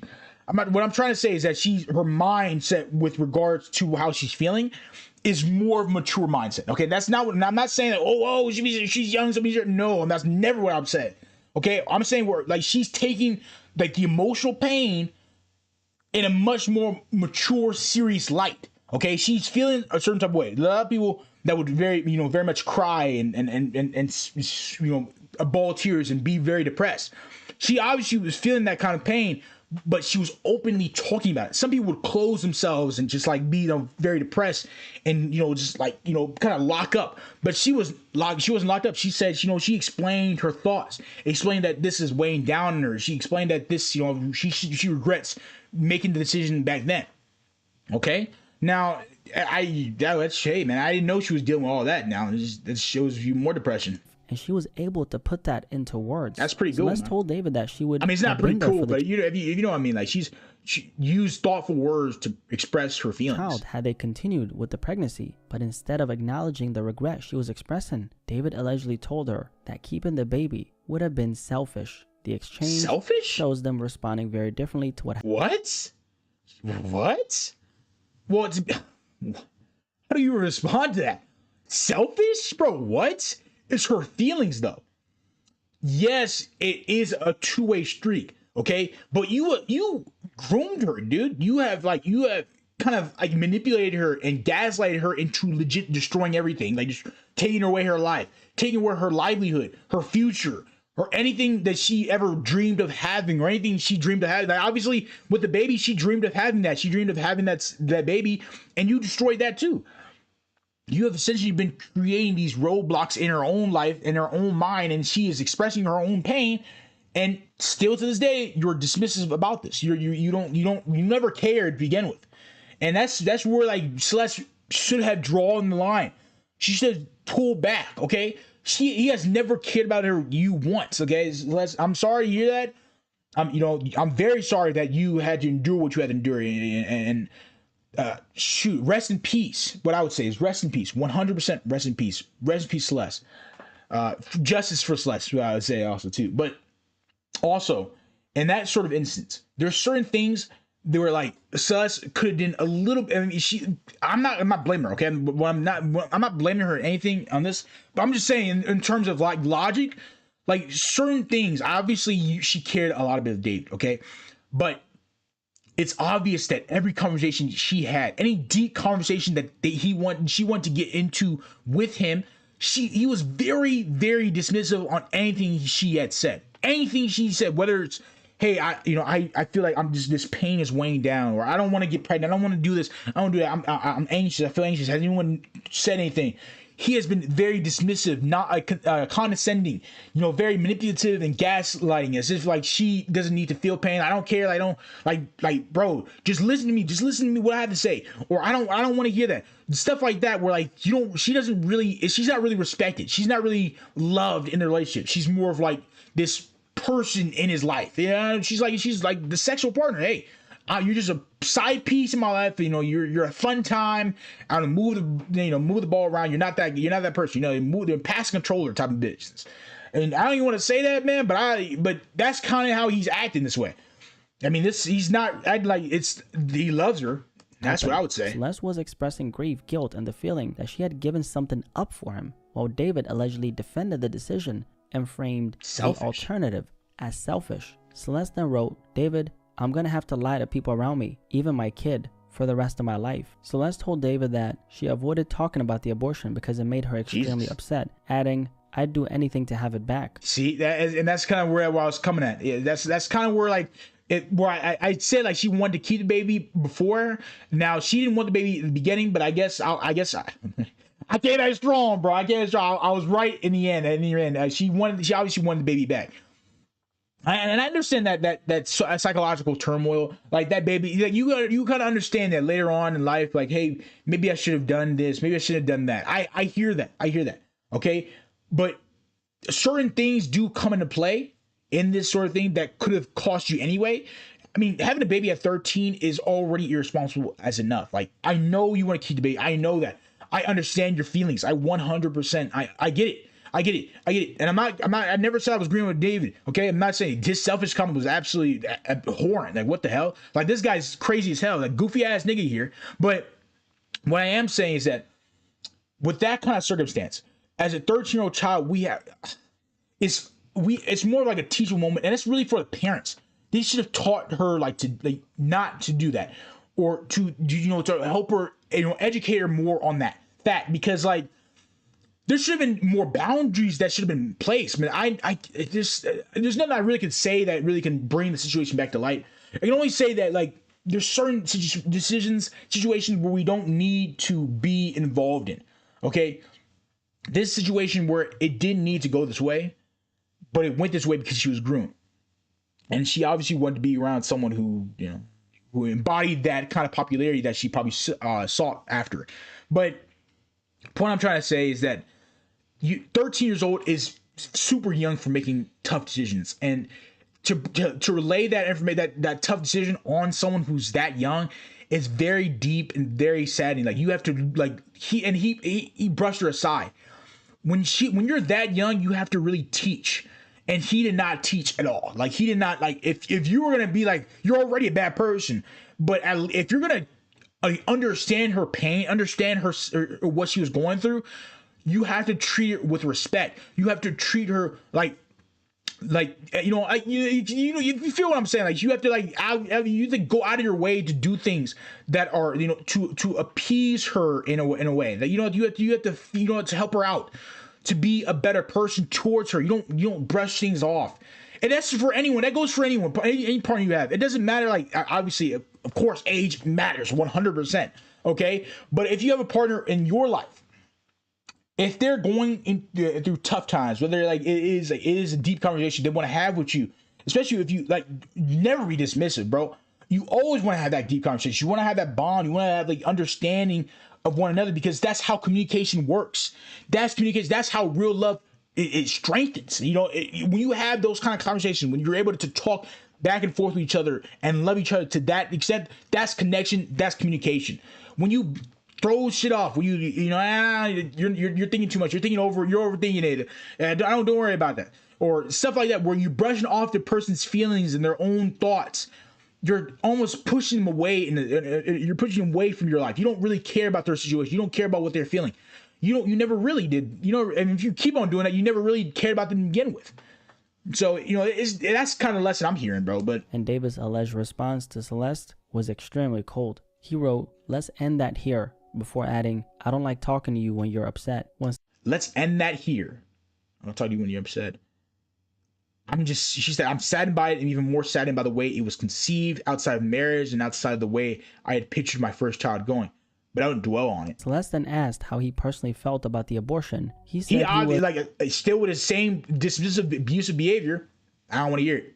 I don't hear it. Shut up. Like you talking too much. Like word to mommies, you talking too much. Get the hell out of here. Was saddened by it. My God. But explained that what upset him even more was the way the child had been conceived outside of marriage and outside of how he had imagined having his first child. Then he ended it by saying, "But I don't dwell on it." And that contrast is hard to ignore. Celeste was describing something that continued to weigh on her deeply, something she said she would do anything to reverse, while David allegedly made it clear that he did not want to sit with her emotions and had already decided not to dwell on what happened. By November 2024, the situation between Celeste and David appeared to be repeatedly breaking down. In one exchange, Celeste reminded David that she had been having sex with him for almost an entire year. David allegedly responded by telling her that she was acting as though this was their first breakup when God.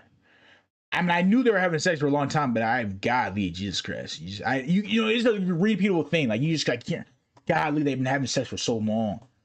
It's fucking second nature for her. Oh my God. According to him, it was already their 8th. So this was not one clean ending. Based on the messages, the situation was already breaking apart. At different points, they were reconnecting, and that's exactly like it was already coming to it was already breaking down from inside out. You could already see it was already failing. Okay, she was already hurting in every way, every shape or form. It was bad from the very beginning. Okay, it was already, things were already crumbling beneath the feet. This wasn't, it would have been exposed anyway, regardless of the death or not. This was going to be, it was coming to light. It was going to come to light because this was already breaking apart to begin with. She was already expressing her, her frustration, expressing her doubt, expressing her, her feelings, and he was being dismissive. So she was obviously getting more and more frustrated with him, more and more hey, you treat me as more of a sex partner and not actually a relationship. Certain things were going to come to light. This was breaking apart. Okay, the love was already shattered. We're not seeing that, man. Dynamic was continuing. In an exchange dated back December 20, 2024, David and Celeste gave conflicting accounts of what had happened between them. On December 20, David wrote, "You asked me if I wanted to have sex, and I folded." He then claimed that they stopped. Celeste began crying, and he held her afterward. But Celeste immediately pushed back on that version of events. She replied, "No, I didn't, David," and said they had only made out before she was going to leave. So even there, the two of them were giving completely different accounts. That's weird. Two different accounts of the same situation. What's going on? You have one account where he's having sex. You stopped immediately. You hugged and all that, held each other while she was crying. And then she's saying, "Whoa, no, that's definitely not what happened. We made out and I went home." Weird stuff. Before she just happened. David allegedly framed Celeste as the one who initiated the encounter. Yeah, he does frame her in such in a way hey, you're the sex demon. I'm not. I'm just here for the ride. I'm just here for and he's been doing it through his manipulation tactics. He's almost like I said, he's dismissing her, but he's also treating her as she's the initiator of this. She is just a fiend, a groupie, a situation. She's not really there for him. So casting himself as the caring person who held her afterward. But Celeste directly rejected that version, exposing how differently he was trying to present the situation from how she said it actually happened. Then the messages moved even closer to the date prosecutors say Celeste was killed. Farrell testified that they remained in contact and that the alleged sexual abuse was still ongoing approximately 1 month before prosecutors say Celeste was killed. But by March 14, 2025, only 1 month before Celeste was murdered, Celeste appeared to be trying to create distance. She wow. She was trying to destroy it anyway. And I'm glad that was happening, but obviously he didn't like it. Of course, he didn't want that to come to light because she was remember, he was dismissing and abusing her this whole time. So she obviously has come to terms with, she doesn't really care about me. And she's like, hey, maybe this relationship isn't the best. Maybe we should actually part ways. We can be friends, but online. I don't want anything to do with you in person anymore if I'm going to try and move on. Like, she doesn't even want to be with him anymore. She's obviously trying to leave the situation and keep going with her own life. My God. Next to David, we can be friends, but like online, I don't want anything to do with you in person anymore if I'm gonna try to move on. That message is significant because Celeste was no longer simply expressing frustration. She was not, that's very big, man, because it shows that she didn't care about the relationship anymore. She wanted to be out. She didn't love him the way she loved him in the beginning, I guess. It's because he was dismissive the whole time. She was clearly trying to establish a boundary and end the in-person part of their relationship. That's good. It's good on her part. She gained a lot more maturity and all that. She understood the situation for what it was, and she's like, hey, I gotta cut it. Then we gotta cut a whole, cut this block now, build this wall now, or this will never end. Detective Farrell also revealed another detail that prosecutors say later became important to the investigation. In a December 2023 message, David allegedly told Celeste that he used the name Travion Davis for all of his packages and everything. That alias would later become significant because prosecutors say purchases connected to the alleged dismemberment of Celeste's body were made for Oh, wow. Oh, shit. Really? Oh, fuck, dude. The packages made for Travion Davis, which is David Burke, he ordered his tools and all that he used to dismember her. Oh, that's raps, bro. You know what? That's raps, guys. But that's it. Well, that's it. Case closed. Well, that's it. We're done. We got it. He ordered nigga ordered the tools. He showed him exactly what was going on. You told us in detail what was going on. You're done. But it's over with. It's over. Raps. snapping fingers. You're done. We got you. 4K HD plus Ultra HD TV, Lifetime TV, whatever you want to call it, cable TV, YouTube Premium. We got you. We're right here. We got you, bro. It's done. It's wraps. And it all, dog. Shoot. Death penalty. Here I come for this guy. This guy, he's done. He's done, bro. You can't miss that text message, bro. It shows he bought the tools. He used the tools. He knew exactly what he was doing, how he planned it, how he went about it. He knew exactly what he was going to get through with her, man. He knew exactly what he was going to do to her that day. My God. But like she said, she wanted to be online, friends online, so why would she still meet up with him to begin with, knowing that was going to happen? Like, did she expect something? Like, what was she obviously was staying online for this reason. He must have pushed her to obviously take the in-person trip one last time or something. He had been playing this, man. Under the same name. Another detective testified that David used the alias Travion Davis to order 2 chainsaws from Amazon on May 1st, 2025.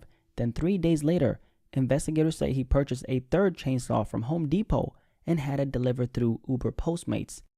That 3rd saw was described as a 10-inch Makita. And unlike the other 2, it was never recovered.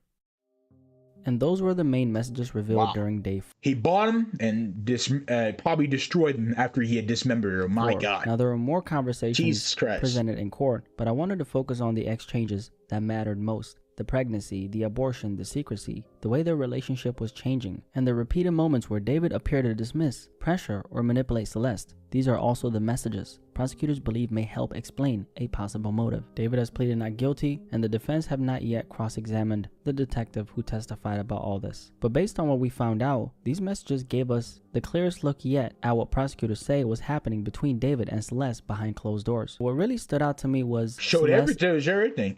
I mean, we honestly, without those messages by itself, it showed us pretty much a summary, like a stark summary of what was going on in the relationship. If you could summarize in a few text messages how this relationship played out, this is it. This is exactly what it is, man. You only reading this whole video showed exactly how this played out. Okay, every message that was shown, it showed exactly how attitudes were exchanged, how tones changed, how everything, love and difference broke apart. You can see how it played out over time.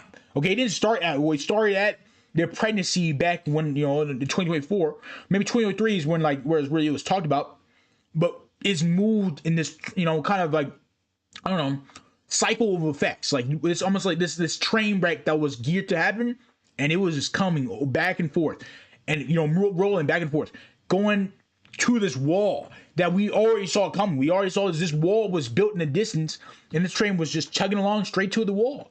No one it was gonna crash. No one. It didn't matter. Didn't matter.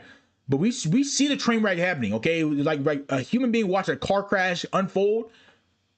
We see exactly what was going on. Okay, there's no denying that fact. There's no emotional denying. intelligence and the way she communicated. Even at her age, she was able to clearly express fear, guilt, regret, and exactly how these experiences were affecting her. She had emotional intelligence. That's what I would say. And through these messages, she also exposed a much bigger reality, how manipulation, gaslighting. It did, yeah, exactly. She did, just through her own messages, it showed that she was being gaslighted, manipulated. She was being abused in every form of the way. She was being used as a sexual partner and not really actually through love.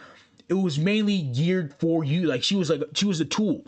This whole time this whole conversation showed that she was being a tool to be used for his own pleasures, on his own desires, but never actually committed to. This whole time.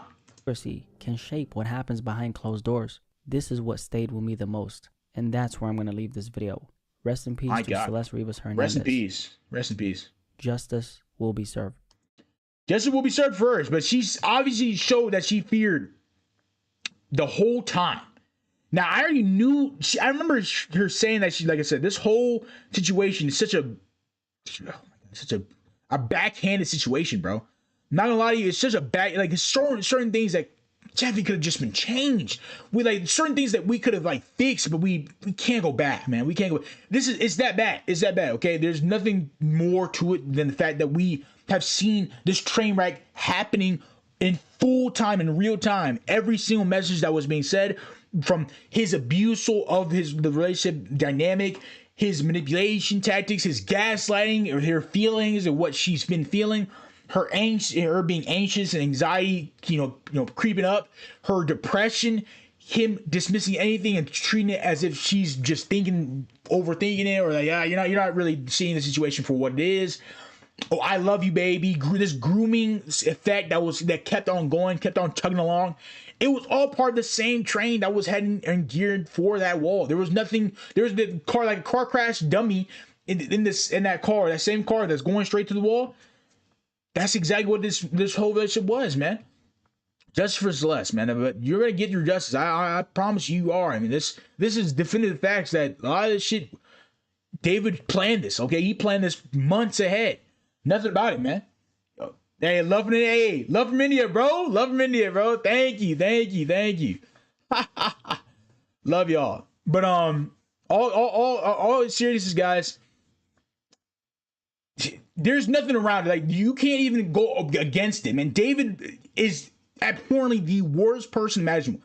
And he has, in real time, been putting this secret out for years, not months, years. This was gonna happen. He was gonna be exposed at some point in this time. Okay, no matter what, he was going to be exposed. So this isn't nothing. This is no new information. Okay, this is information that has been spreading apart for a while. Just because even if he didn't, like I said, even if he didn't slaughter her, it was going to happen at any point in time. Okay, it was going to happen. He was going to falter at any point, and she was going to expose this. Like, at some way, he was living in paranoia for years. Okay, so they put this situation out for himself, man. He kind of fucked his own career, man. I'm not gonna lie to you. But man, that was deeply uninformational video, of course. Deeply, I want to just check on David, because I've been seeing David, bro, and he's circling now. I mean, like I said, I tuned him out a while back, and I haven't seen his story since around maybe April of 2006, and I just tuned him out. But like I said, a recent story from Blackie and from obviously Cloud covered a bit too. I wanted to check it out. I just wanted to see what was going on, because I thought some new text messages were revealed. And yes, new text messages were revealed. We obviously saw a more deeper picture of what was going on, how the summary of events truly did happen, and how really Celeste, we can finally understand how Celeste was really feeling. Okay, it showed that Celeste was actually deeply depressed. She was deeply, feeling anxious. She was feeling hurt. he was deeply gaslighting her, manipulating her. It showed the whole dynamic fully in full. That's what I would say, in full. But yeah, man, shoot, this one, man, we can't. I'm honest, God, bro. I didn't think it was gonna go this far, but hey, man, we on to the next one. I think I prepared several videos for you guys, but honestly, there's crazy situations I've ever seen, and this is unfolding like in real time. Like, you have to understand, this is one of the biggest situations I've ever seen. Now, enough from David, because we're gonna do. But I heard Kai Cenat and Tyler. If you guys know what I'm talking about, then you know recently that Tyler and Kai Cenat had gotten a recent reunion. Okay, back in, I don't know, way back when, I think 2023 or 24, they had this stream together, right? And basically that stream was basically them, chopping it up in the desktop streams. But this time they wanted to do it differently, where it was more in real life. Okay, and I saw this. And I didn't know about the hate from Tyler. Okay, so I don't know. I guess he was trying to shoot his shot again, but he fumbled. I'm not sure. He had tried to shoot his shot before, way back in 2024, when he tried to do it against Tyler again.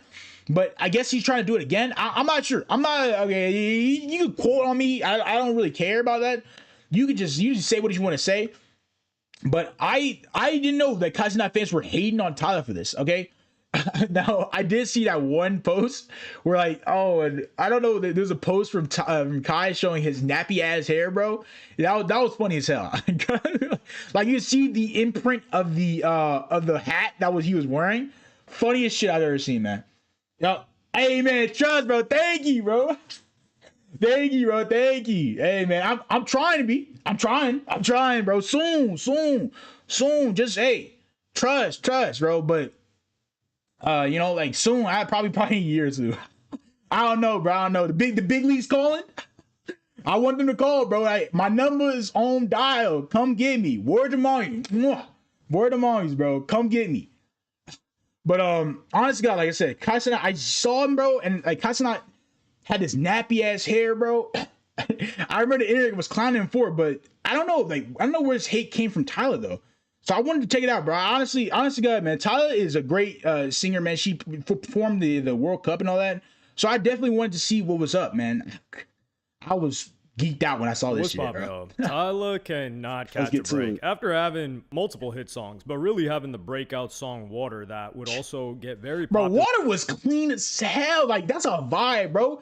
Like, if you really listen to Water, and she has obviously new music, like Push to Start, like, my God, do you dare, truth or dare? Oh, hey, like, you gotta really be hyped to Tyler's music. Like, wow, like, that's music. It's just, it's like that singing and that jazz music, like Afro jazz, really and the beats to it, they really come together, it really sync. Wow, it's a groove, bro. Like, I'd be playing Tyler, bro. No hate, no foul, bro. Like, Tyler's great. She's a great singer, bro. I don't know why she getting a lot of hate, bro. I ain't gonna hold you. Bro. Tyler is good. She's good at what she do, bro. But let's get to it, bro. Since then, they've been trying to transplant her into the American audience with mixed success, I would say. I would say she's done pretty well. Pretty well. She's really well. Oh my God. Oh my days, bro.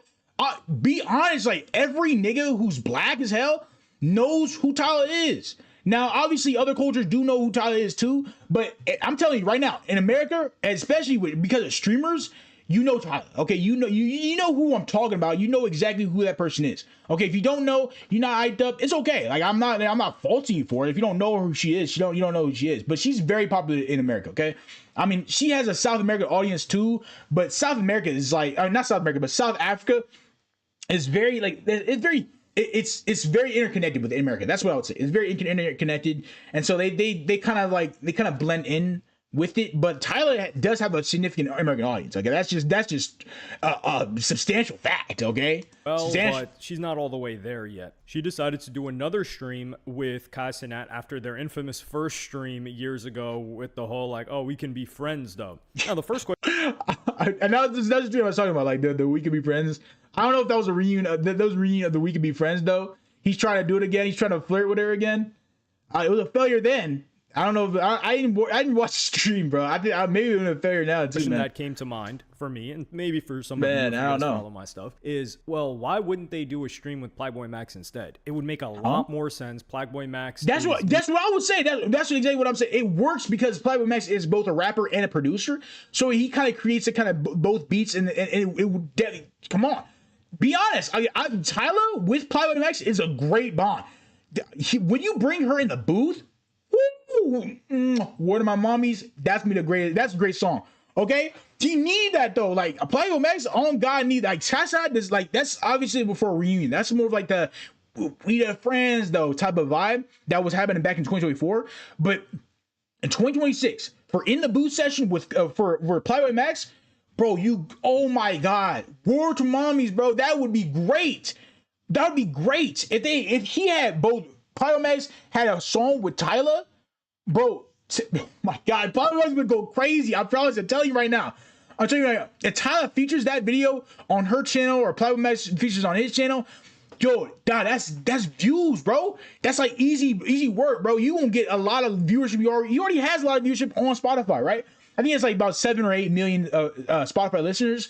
Tyler has like 30 million. When you bring them two together, yo, you make it magic. Playboy Max is already a good rapper as hell, but he's also a good producer. You have Tyler on the mix too to bring her own magic, as well as some of her own, helpers, her own sound engineers and all that, straight to the song production. My God. Word of mommies, greatest song alive, bro. okay. I may be teasing a bit. I may be going crazy. I may be glazing a little bit, but be honest. Put Tyler on a music song with some Playboy Max, bro. It's gonna be a breeze. It's gonna be a hit. Okay, it's gonna be a hit. I'm not gonna lie to you. It's gonna be good for Playboy Max, especially for him.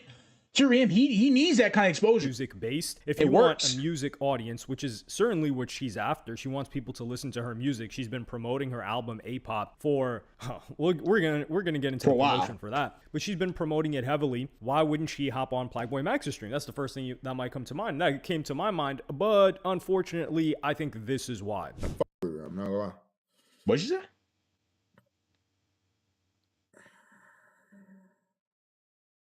What do you say? What the heck? Just we're amazing. We gotta work.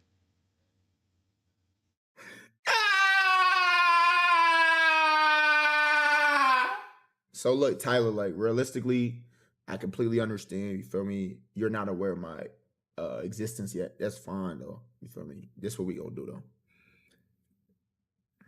Tyler, like I really show you. I'm gonna keep it a buck. I keep seeing your song. That shit banging. You feel me? Can you be my Valentine? No. Huh? No. What? No. We gotta rephrase this. So Playboy Max, these DM. This was in February. But that's not too bad though. Like he doesn't like text other rappers or song artists who other even like singers and all that. He does that a lot. So that's not like crazy or anything. That's not like that's not out of this world. He's just doing what he does. He's doing what he's been doing for his entire time. That's not like that's just Playboy Max though. I don't know, maybe because the viewership that I guess Kai Cenat has. Be honest, like Kai Cenat has like his viewership is way in leagues above Playboy Max. Okay, he gets between 200K to 500K viewers, like on I don't know about on average, but on right now, like because of his comeback, Kai Cenat's been getting between that 100K to 300K viewership. Like he's been hitting them bars, whereas the Playboy Max gets around about 20K, 30K streamers, 30K viewers. So I understand it's a more of a publicity network for Tyler. I get that. Okay, so that's he gets modest for Playboy Max already gets crazy viewers, but compared to Kai Cenat, it's not as much. Okay, it's not as much for what Tyler wants. And she's promoting A-pop. She wants more listeners on that. I get it. A-pop is actually pretty good. Okay, so if you listen to A-pop, bro, it's a vibe. Okay, it's a vibe. I'm not gonna hold you. She did her thing. Okay, she did her thing. I'm not gonna say too much about it, bro. But I think she did one with what's that artist? Zara Larson. Ooh, Word of Mommies. Great song right there. Great song right there. You gotta check that out, bro. Like you can't just miss that. That's a good song. But I ain't say too much, bro. I'm not gonna say too much. You just gotta take it on your own, bro. No spoilers. No spoilers. So I think the fact that these DMs, not only did they happen, but the fact that they leaked, they were like, hey, we don't want to deal with that. It's not that it's But it's just, you're amazing, we gotta work though, kind of leak. It's not like the DM is not even that bad though. Come on, guys. Like come on. If you think the DM is that bad, like, bro, come on, like you get under your skin a little bit. You know what I mean? Like a little bit of like a snowflake. Come on, I didn't want to say that to you, but like, come on. You're amazing, we gotta work. That's not bad. That's that. I don't think she just because like he DM'd her doesn't mean like nothing crazy. And like he has done that with many rappers, many singers. I mean, that's nothing out of this world. That's what Playboy does for his group. I don't know if you think that's like, oh, like a professional, like he should be that, but that's, I don't know, man. That is star power. I don't know, man. Maybe if you got to be if you're a certain height or something, you can't see others like, you know, eye to eye. You can't see peers eye to eye. When Playboy Mike is a big person himself, he's a big artist himself. Okay, so that's just having that kind of publicity is better for you. Anyway, just because he's talking to you in DMs doesn't mean anything. Okay, who cares? At the end of the day, who cares? It's not like he's a random ass nigga coming to your DMs talking about some, oh, I love you, Tyler, like you marry me. Like he's not doing any of that, man. He's just saying we gotta work.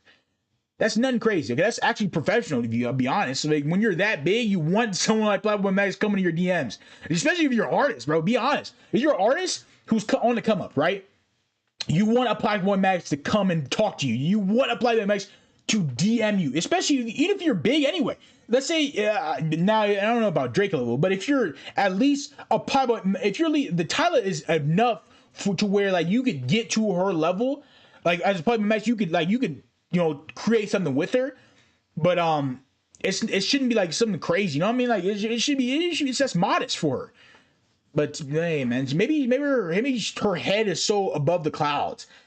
Maybe that's why she's getting hate. Maybe her head's above the clouds. I don't know. That's she shouldn't be that. Probably Max should definitely get in the booth with her. That's just something like that's so like this is nothing. Okay, this is light work, bro. This is light work. Okay, this if you think for hell y'all seen, if you think this is something like, oh, this is crazy work because he wrote a DM.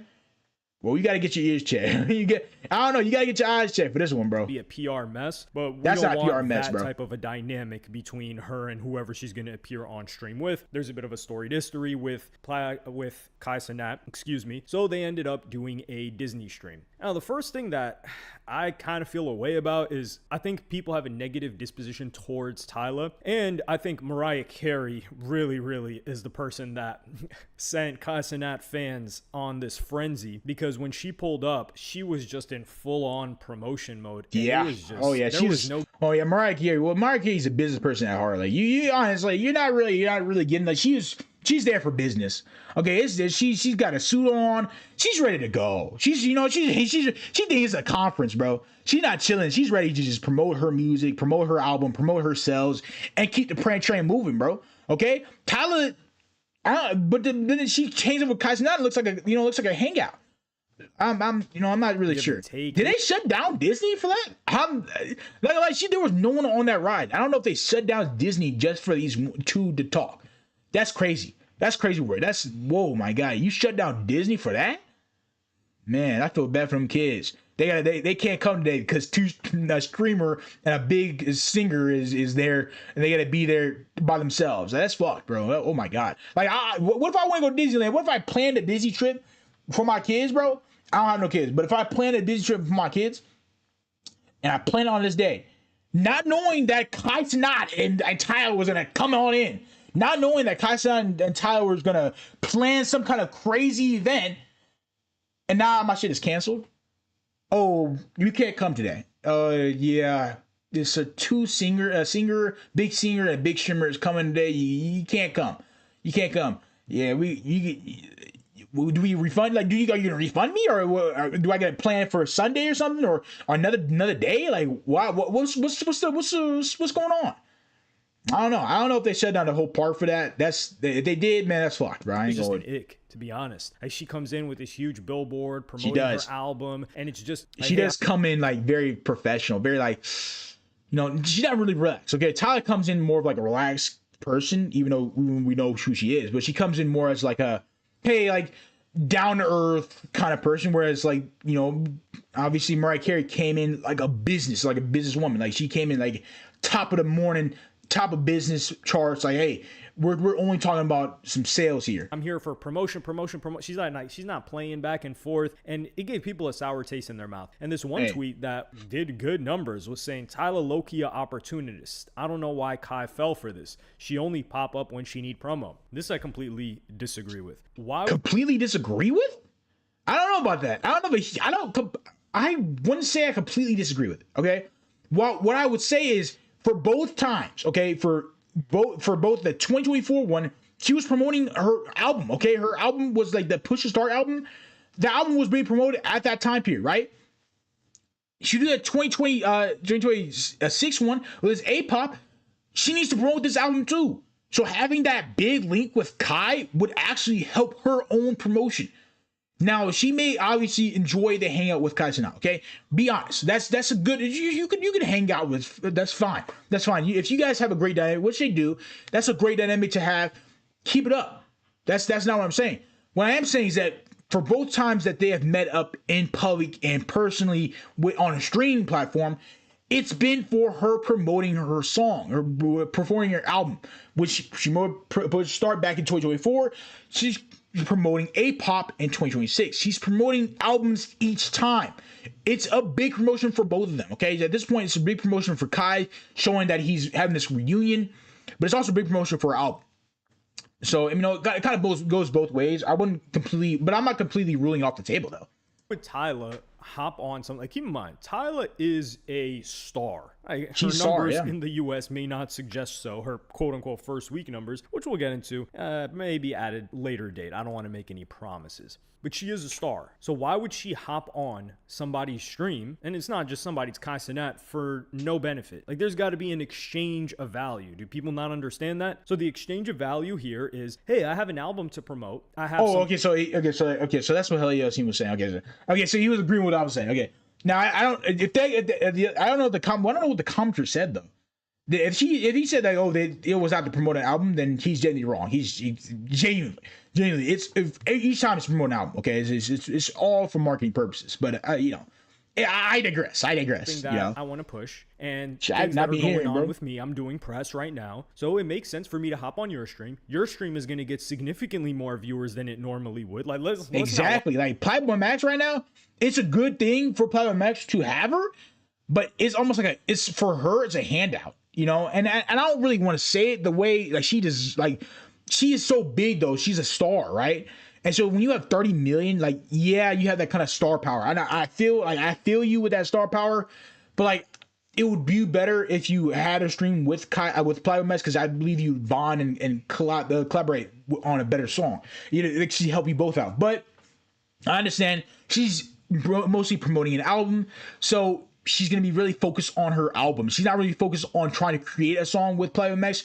She's more so trying to promote her album to a large amount of viewership. And she already knows that Kai Cenat just came back from a hiatus. So when you have maximum amount of people viewing your content, you want to be on that. Okay. You want to join in on that kind of, I guess, build up, if you will. That it works for both ways. So I'm not hitting on her, but her marketing tactics are really good. Okay, they're not bad at all. They're exceptional. Okay, I'm not gonna lie to you. Here, let's not act like Kai Cenat going live by himself is going to do the same numbers that him and Tyler is going to do. It's gonna just do more. Not. But during the stream, a moment happens which it really makes me feel bad for Tyler to a degree, and that's the moment in the photo booth. This is low-key the best one. Yeah. No, this one's Try this nice. one, yeah. I'm gonna close the curtain. Chat, you gonna close the curtain. There we go.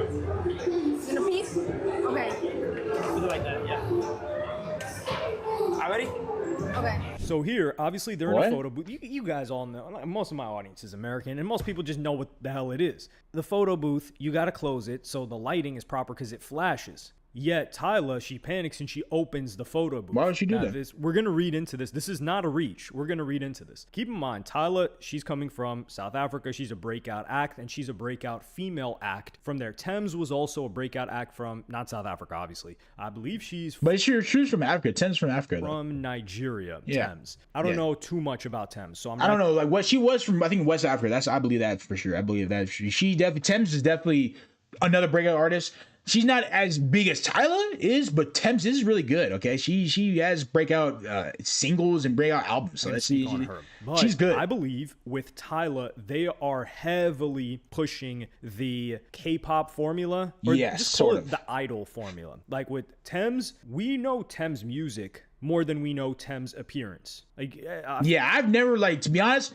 When you hear Thames music, you should be like, bro, does she sound like she's like older? She sound like she is young. She's very young. Okay, she's like Gen Z. Okay, but when you hear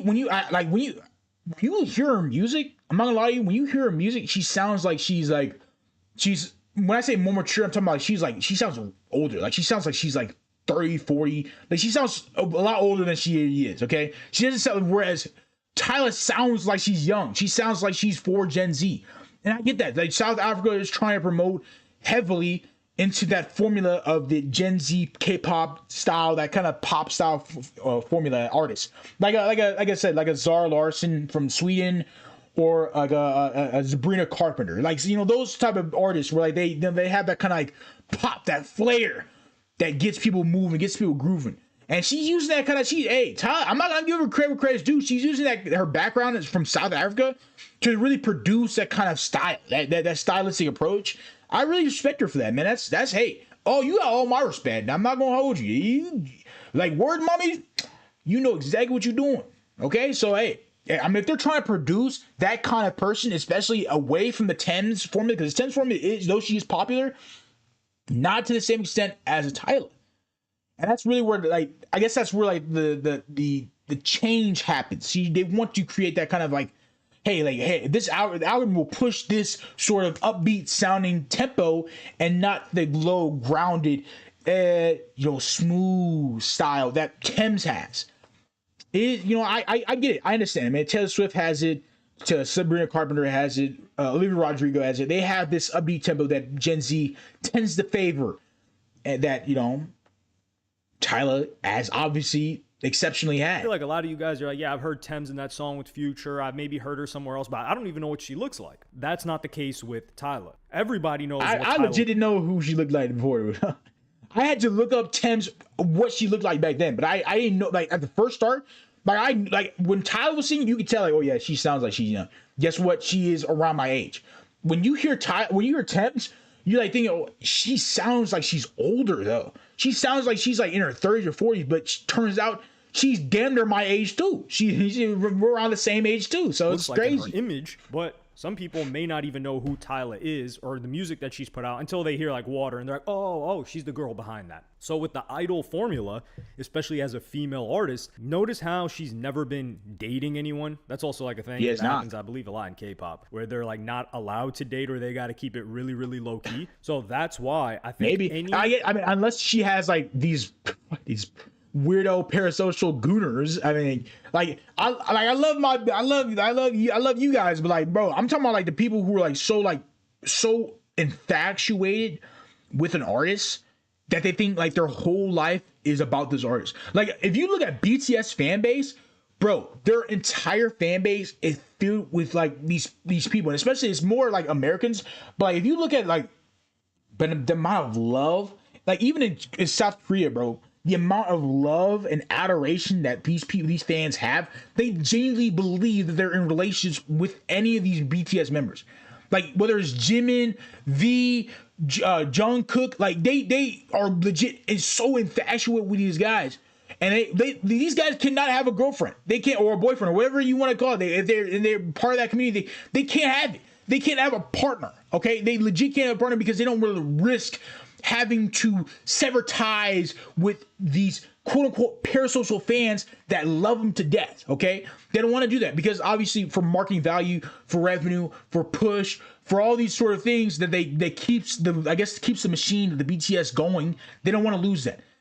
I mean, I've seen some horror stories, bro. If you look up horror stories of these BTS fans that go absolutely ballistic if a BTS member says something that they don't like, my God. They send every death threat in the book. That's how bad it gets, bro. And if they see a BTS member, they'll go all like fucking do all off on them, man. They'll go crazy. That's how bad it is. You gotta stand back, like, what have you created? But at the same point in time, you're like, hey, we need to keep making this kind of revenue. We need to be able to keep making this kind of marketing. We need to be able to keep living this kind of lifestyle. And to do that, these parasocial fans continually support that lifestyle. So, so is it a win-win? I don't know. It's more of like if you don't win, you lose heavily, and the loss could end your entire career. You don't want to certain mistakes you don't want to make, and that's kind of what Tyler is building. She's kind of trying to like creating this distance, and she wants to be this kind of distant artist, right? She's not really with anyone, but she's more of like the spotlight. I hear what she's doing though. Thing that suggests that there may be some sort of crazy, romantic connection in any capacity with a male, she's got to shut down. I think when she sees the curtain closing, if she's trying to build that K-pop kind of lifestyle, where that like BTS lifestyle, where they have to legit shut down every relationship, any relationship dynamic. Oh, well, the curtain's closing. People are going to assume something's like she's just panicking in panic mode. She panics. And she's opening it because of that. Or she doesn't know how it works, but It's a mix of the two. Because I think she also doesn't know how it works because the photos end up coming out and you can just show people the photos regardless. So there's a lot of money being put behind her. There's a lot of money. Institutions behind her. I mean, like you're talking about YouTube. YouTube was suggesting, you opened up YouTube on a homepage and it's saying, hey, look, by the way, well, after the World Cup, before the World Cup ended, weren't they talking about that was what I was talking about with you guys with Tyler and Future collab? Like they did that with the FIFA World Cup. It was big, man. YouTube was pushing FIFA World Cup heavily, and those tracks did amazing. They did amazing for the platform. Look, make some FIFA World Cup content. Like we'll feature you, right? They've got that on the homepage. And then after that, make some Tyler A-pop content and we'll feature you. So they go from YouTube, the entire platform that's got 2 to 3 billion people on it, active users, reach. They're pushing Tyler right after the World Cup. Wow. So you can tell that there's because she was already part of the World Cup to begin with. That's why, like, if she wasn't a part of the World Cup, they wouldn't be pushing her to that extent because they didn't push any other artists. Like they put Future. They pushed Future heavily. They push Tyler more because Tyler's music is more universal. I guess she's singing pop. Okay, pop is universal compared to Future's hard rap. That's more niche. That's less universal. But either way, they're pushing both artists because obviously they performed in the World Cup. So they're naturally going to push that, especially with Speed too. Like they're naturally going to push streamers who are big in the part of the World Cup. That's just natural instincts. A lot of money behind because her. They're the biggest drivers of the FIFA market. They're the biggest drivers of the market right now or currently. And they are carefully trying to curate her image. So during the stream, she has a moment where people decided to hate on her again, where they had like this dare battle or like, yo, what are you going to do if you lose, right? Okay, no, if I won, Okay. you have to make a TikTok to my song. I have to make a TikTok? Mm-hmm. You want to do one right now? Marketing, but that's a marketing quote. She tried to get that marketing. You can do it whenever. Okay. Yikes. So I can just choose one. So I can just choose one. Yeah. Okay. So here she's saying, oh yeah, you got to make a TikTok to my song if I win, and if you win, I'll do whatever the hell it is. I don't think there's anything wrong with this. That's nothing wrong, but I know but I get what the audience was trying. Like she was trying to. Obviously, she was marketing. Okay, God, is my camera focus? It was a marketing stunt. It was It was mainly for marketing. I get it. Okay, it's nothing crazy or out of this world. I understand where she's coming from. That's nothing. It's nothing out of this world. It's not out of this ordinary. She's trying to market her song, market her album to a wider audience. And if Kaizenat does this, he's even more marketing push for her album because he wants her album to do well. It's nothing crazy. I know, but her audience, I guess the fans are hating like, hey, she's just trying to use you for marketing value. She's not using you. She doesn't care. Tyler is this leech that's going. Yeah. I hear what they're saying. They're trying to like, hey, she's just using you for marketing clout. She's not really, she doesn't really care about your content. She's this leech, this tool that's using you, or you're that tool. You're this tool that she's using for this clout that she has. And by all accounts, I understand it. I never said it wasn't true, But you think in the wider market of YouTube or TikTok or streaming or any type of field that you're in, or even like, you know, obviously the music industry, when you're collabing, it is a marketing deal. Okay, you want people to, if you're like, say, if you're a streamer, you want, and you're collabing with another streamer. Let's say you're collabing with another streamer, like maybe a bigger streamer. You want people to follow you. You want people to come to your page. People to come to you and say, "Hey, man, I want to subscribe to you. I want to follow you. I want to." That's the marketing value in it. So if you say, "Hey, I want," if you made a dare and said, "Hey, if I win this dare, you have to push my YouTube channel. You tell your audience to go sub to me or follow me." That's still marketing. That's still part of the marketing genre. Okay, she's not doing anything different than what a streamer would do if they're collabing together. Okay, it's nothing crazy, nothing out of this world. And to be honest, I want to do collabs. Man, be honest. Like, I want to do collabs. Like, word money collabs would absolutely help us. Okay, like, it would help us grow. And I say us because we are a tribe, guys. We are a gang, PraiseKoi gang for life. Come on, word of money, bro. Word of money. Like, that's who we are. We're a collective being. But I digress. Point I'm saying is that, like, it's just regular marketing, to be honest. It's just regular marketing tactic. Benefit a lot off of Kai Cenat. I don't think that's the case. Like I said, I believe that this won't she do is much bigger for Tyla's music. And honestly, this is worse for Tyla's PR because they're putting her in front of an audience that is kids that aren't really music listeners. And this is just a mix-up. Well, there are music listeners, but I don't know if they're music listeners to Tyla.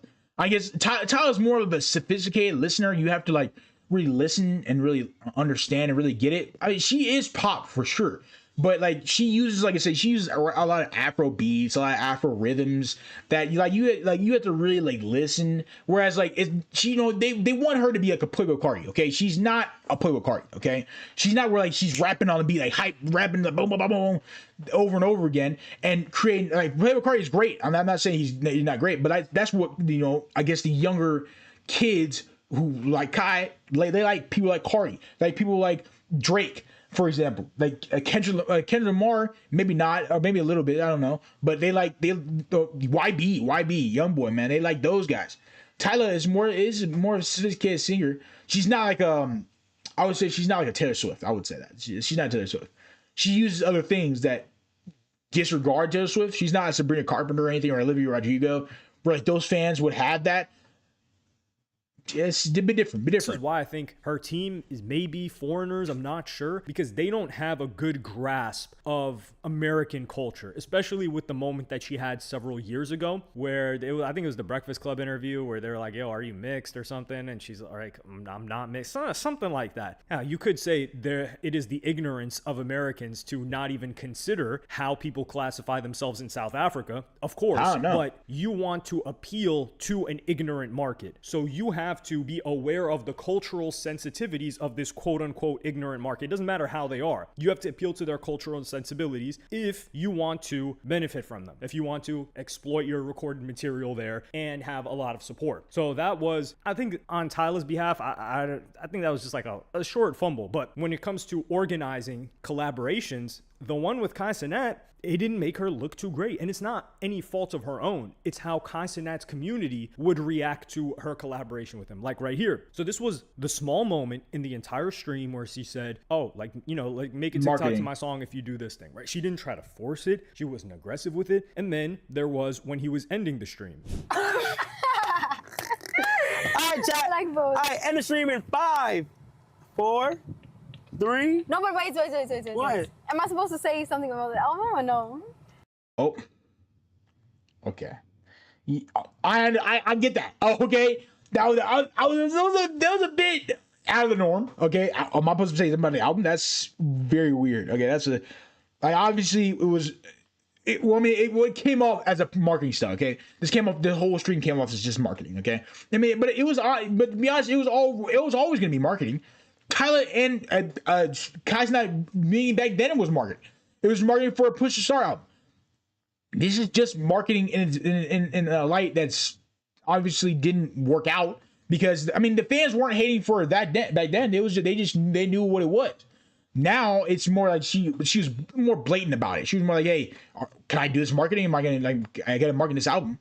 It's more like hey, I didn't really know what I was doing. I don't know what I was gonna get into, but stream with Kai Cenat, you kind of know what you're trying to get into.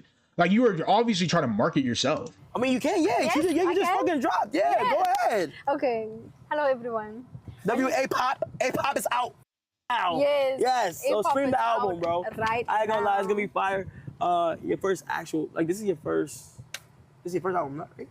Or second? Wait, hold on. You reacted to the first one. Yeah. So this is, but this is, okay, no, that was your debut. Yes. Yes. But this is like your Proper, professional, I've learned and I'm fine. Yes, that's true, exactly. All right, chat. Go listen to it. I ain't gonna lie, That Girl probably my favorite one. Yeah. Yes, I'm gonna listen to some more, okay?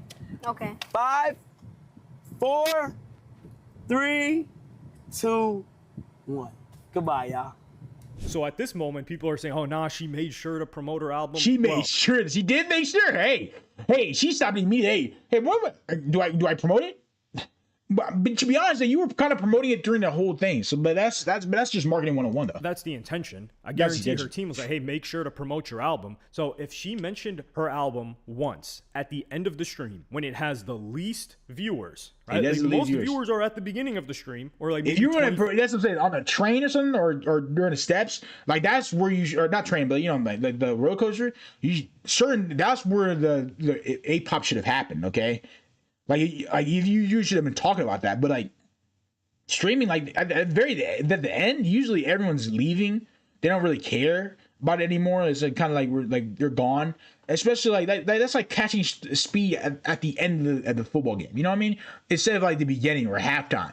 Like you're catching him like it's the same skills, I guess. 5 to 30 minutes in. She Same didn't thing mention it happening. from what I saw. I scrubbed through the stream. I didn't watch the whole thing. She didn't mention it then. So she mentions it at the end. So she's making sure to get it in. And I think, like I said, her team is for sure aggressive with how they're like, hey, you can't do this. You can do this. Because she is a product that can make a lot of money. And that's what idols are. Idols are products. You know, people Idols are can products, yeah. thirst after them. People can have parasocial relationships with them, similar to streamers. And people will buy anything that they've got to sell. So with Tyla, I think this was not a poor choice. I don't think it was the best decision to hop on stream with a Kai Cenat. Like if she had a concert and Kai Cenat gets like full, But Kai didn't even care. Like he didn't even like know about the first stream though. So it's kind of like on the first album. So he wasn't even hip to that. But he probably didn't even know. He probably just wanted to hang out. He didn't really even care about the album or itself. something like that. He didn't Or even they realize it was end marketing. at a concert. I can understand because what do they want? It is a mixture of they want her to look good. Let's just say that. Number Okay. one. It's not just music, although the album is being promoted because they also have to promote the image and the likeness of a Tyla. And a stream can help with that, especially the biggest streamer. And I do think Kai Cenat did his best to make her look good and have fun. That was But pretty good. It's not up to Kai Cenat. It's up to the audience. And the audience didn't react to her very well. Like you even got, like I said with the cultural thing, you've even got Agent dying laughing because of Kai Cenat. It was honestly, seeing those clips though, it was very awkward moments. Okay, it was just awkward. Like, do I promote it here? Do I say anything here? What do I do here? But what do I do this time? It's more like, hey, I don't really know what I'm doing, but I'm kind of like trying to get a feel of it. Like, I don't know if she should have talked to her team ahead of time or something. I don't know. But it was very awkward. Okay, especially the phone booth when she opened the door. I saw Kai Cenat look at the cameraman like very awkward moment. Okay, very weird moment. Maybe I should have done that. Maybe I shouldn't have moved that way. But I'm just reading it as is. Kai Cenat just looked genuinely uncomfortable. Okay, especially even at the very end. He genuinely didn't he just wanted to end the stream. He genuinely felt uncomfortable in this situation, and I guess Tyler was trying to fit in A-pop at certain points, but obviously at the time she was feeling it, it was just not falling. It was not falling. That's It's the not reaction to good the time. photo booth. If you knew nothing about it, like the Yeah. No, that's not Try this nice. one. Yeah. I'm gonna close the curtain. Chat, you gonna close the curtain. She opened that shit. look at that face, bro. Kai Cenat looked at that. Wow. just so crushed, bro. Like I don't know, man. He was like, it's that weird. It was that like panic induced moment. Even if it was a panic induced moment, obviously Kai Cenat looks very uncomfortable. Like it looks like, oh my god, like they can't have like at least a second of privacy. Not even a second, because this like her panic immediately. If it's not like her camera's not on 24/7, she don't want to see it, and maybe she doesn't want to keep that like keep that spotlight away from her. And Kai Cenat sees that. Very weird moment. Very weird. He was like, oh, but I didn't know she was gonna do that. Oh man. Yo, bro, that shit is. So the most memorable part of this whole stream was the fact that she opened up, it has this weird, some people would consider. Yeah, because it was an odd thing to do. Like to open the you know you're supposed to, for a phone booth, for a camera booth, you're supposed to close the curtain for the light to shine bright so you can have a nice clean picture. To open the curtain doing that, it shows it's very odd. It's very odd, very weird in that moment. And so that's kind of where obviously I could see why people were clowning her for that moment. That's a very weird thing to do. To just close it right away, to open it right away, just like because you fear being like alone, I guess, or fear like this may like fix something or make fix a narrative to the audience, but I don't think it would be to that extent. But she obviously felt a certain type of way, and obviously for me, that's what I'm saying. Like just seeing that shit, like it was embarrassing for Kai though. Like you could see his embarrassment on his face. You could see how like, oh god, like maybe I shouldn't have done that, or maybe like I don't know what I should do in this moment, or what I should do in this situation. Like, honest to God, I could feel like a secondhand embarrassment for Kai, man. Artistic moment of opening up making sure the photo booth is open so the lighting just sucks and it doesn't come out the way it's supposed to. And that's like that clip, the original one I showed you got 23 million on X. There's multiple with like 10 million, another one with like 5 million, and that's just on X. That's not considering TikTok or the other places. So unfortunately, and this is why I don't think streams are very good for artists or people that want to have control over their image, because all it takes is one moment that's 15 seconds in a several hour long stream to completely ruin everything else that happened in that entire time. And that's what happened here. You're right. I mean, for a stream, especially gonna like that's you gotta be able to confine certain things. You know, you gotta be like, hey, this should go here, this should go here. But like, I don't know, man. It feels like she was in that kind of moment. It felt like she wasn't really uncomfortable. She was uncomfortable the whole time. Okay, you could tell like it wasn't like it was really trying to be marketing and not be relaxed. And for streaming, you got to be relaxed. You got to be, you got to be open to new things, and you got to be like, you can't be like all this like this corporate kind of guy, this cool kind of person. I guess like for Tyler, she was more like that corporate attitude. Like, yeah, I need to keep a certain image. Whereas for streaming, you don't need to have that kind of image. And obviously that's the clowned her for like making such an awkward moment turn this way. Like you don't need to do just take the picture and keep it moving. You don't got to open the curtain and do all this other jazz to create some kind of clip. And it did create a weird clip. But let me know what y'all think in the comments. Like, do you think Tyla's slimy? I think Tyla is just, like I said, a vessel. I don't know how involved she is. Like, obviously, she's singing the music. I wouldn't call her slime or sleazeball. I wouldn't do that. I would just call her a marketing asset. She's just an asset to me. You know, she's just used as to promote her album. She was just used, hey, I'm an icon. I'm gonna be, posting this album. I want you guys to see it. I want you guys to be part of it. I want you guys to. And this is a marketing stunt for it. This is a marketing for it. I need you to push it straight up through the algorithm. All that stuff. All that jazz. So this was just marketing value for her. How involved she is in the music making process. I'm sure there's producers, there's writers, and she is this vessel to make money and get people to be fans of her and buy her stuff. And I think it's a very, very stressful job because she's constantly having to worry about not only like my appearance, her PR, public image, all that stuff. She's got to worry about that stuff, but like. And I get what Yasin is saying. You know what I'm saying? Like I get like we're streamer university, or not streamer university, the streamers in general. Okay, like what I do, I'm unfiltered. Okay, and for a person like Tyler, she has to control an image. For a streamer, you don't really have an image. Your image is laid back. You know, your image is kind of is unfiltered. It's you know, it's who you are as a being. Like for me, what you guys are hearing, that's how I sound. This is how I talk, man.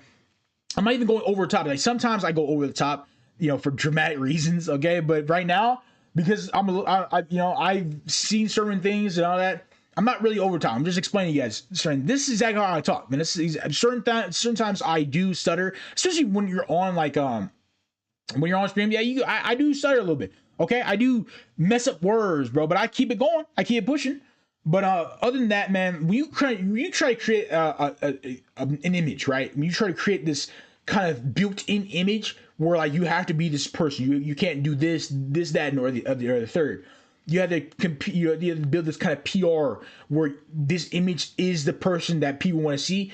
Streaming would not be the best move because your streaming goes away from that image. You're trying to pull people into an unfiltered, you know, kind of like studio sit image instead of like the actual performance professional image that she carries. And like I said, in this stream alone, it showed that she's more like a bricked up corporate like kind of person, as opposed to being a more relaxed, you know, streamer, a really relaxed creator in her own, you know, on her own path.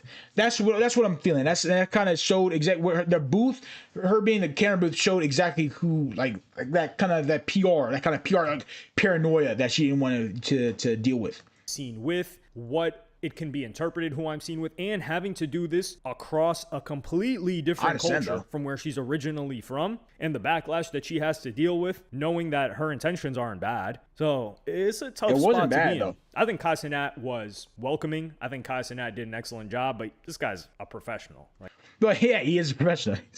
Exactly. He's a professional at what he does as streaming, though. That's like his own attitude and actions are geared towards streaming, whereas Tyler is not a streamer, and it's different. It's a different ball game for her. I guess it's different. Like I guess a different way of how she has to go about it.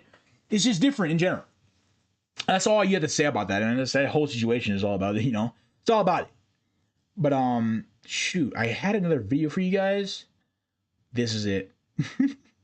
I saw this the other day, I know not the other day. I actually saw this today. I don't know when this came out. This came out yesterday. Okay, yesterday. I saw this. And Brody, do I have a treat for you guys? Fousey, bro, when was the last time you heard Fousey, bro? Be honest with me. Word to mommy. When was the last time you seen Fousey? My God, last time I saw Fousey, bet when he was slapped Jet Dirty in the face. He crashed out in this hotel, bro. Like he had a whole mental breakdown. That was the last time I saw Fousey. Yeah. That was the last time. Fousey has not been here. He's not existed in my life. I have not seen him one time. How long has it been? Like 6 months at this point? 6 months to a year? This dog has still wearing ugly ass glasses, I see. But this guy has been away from the limelight, bro.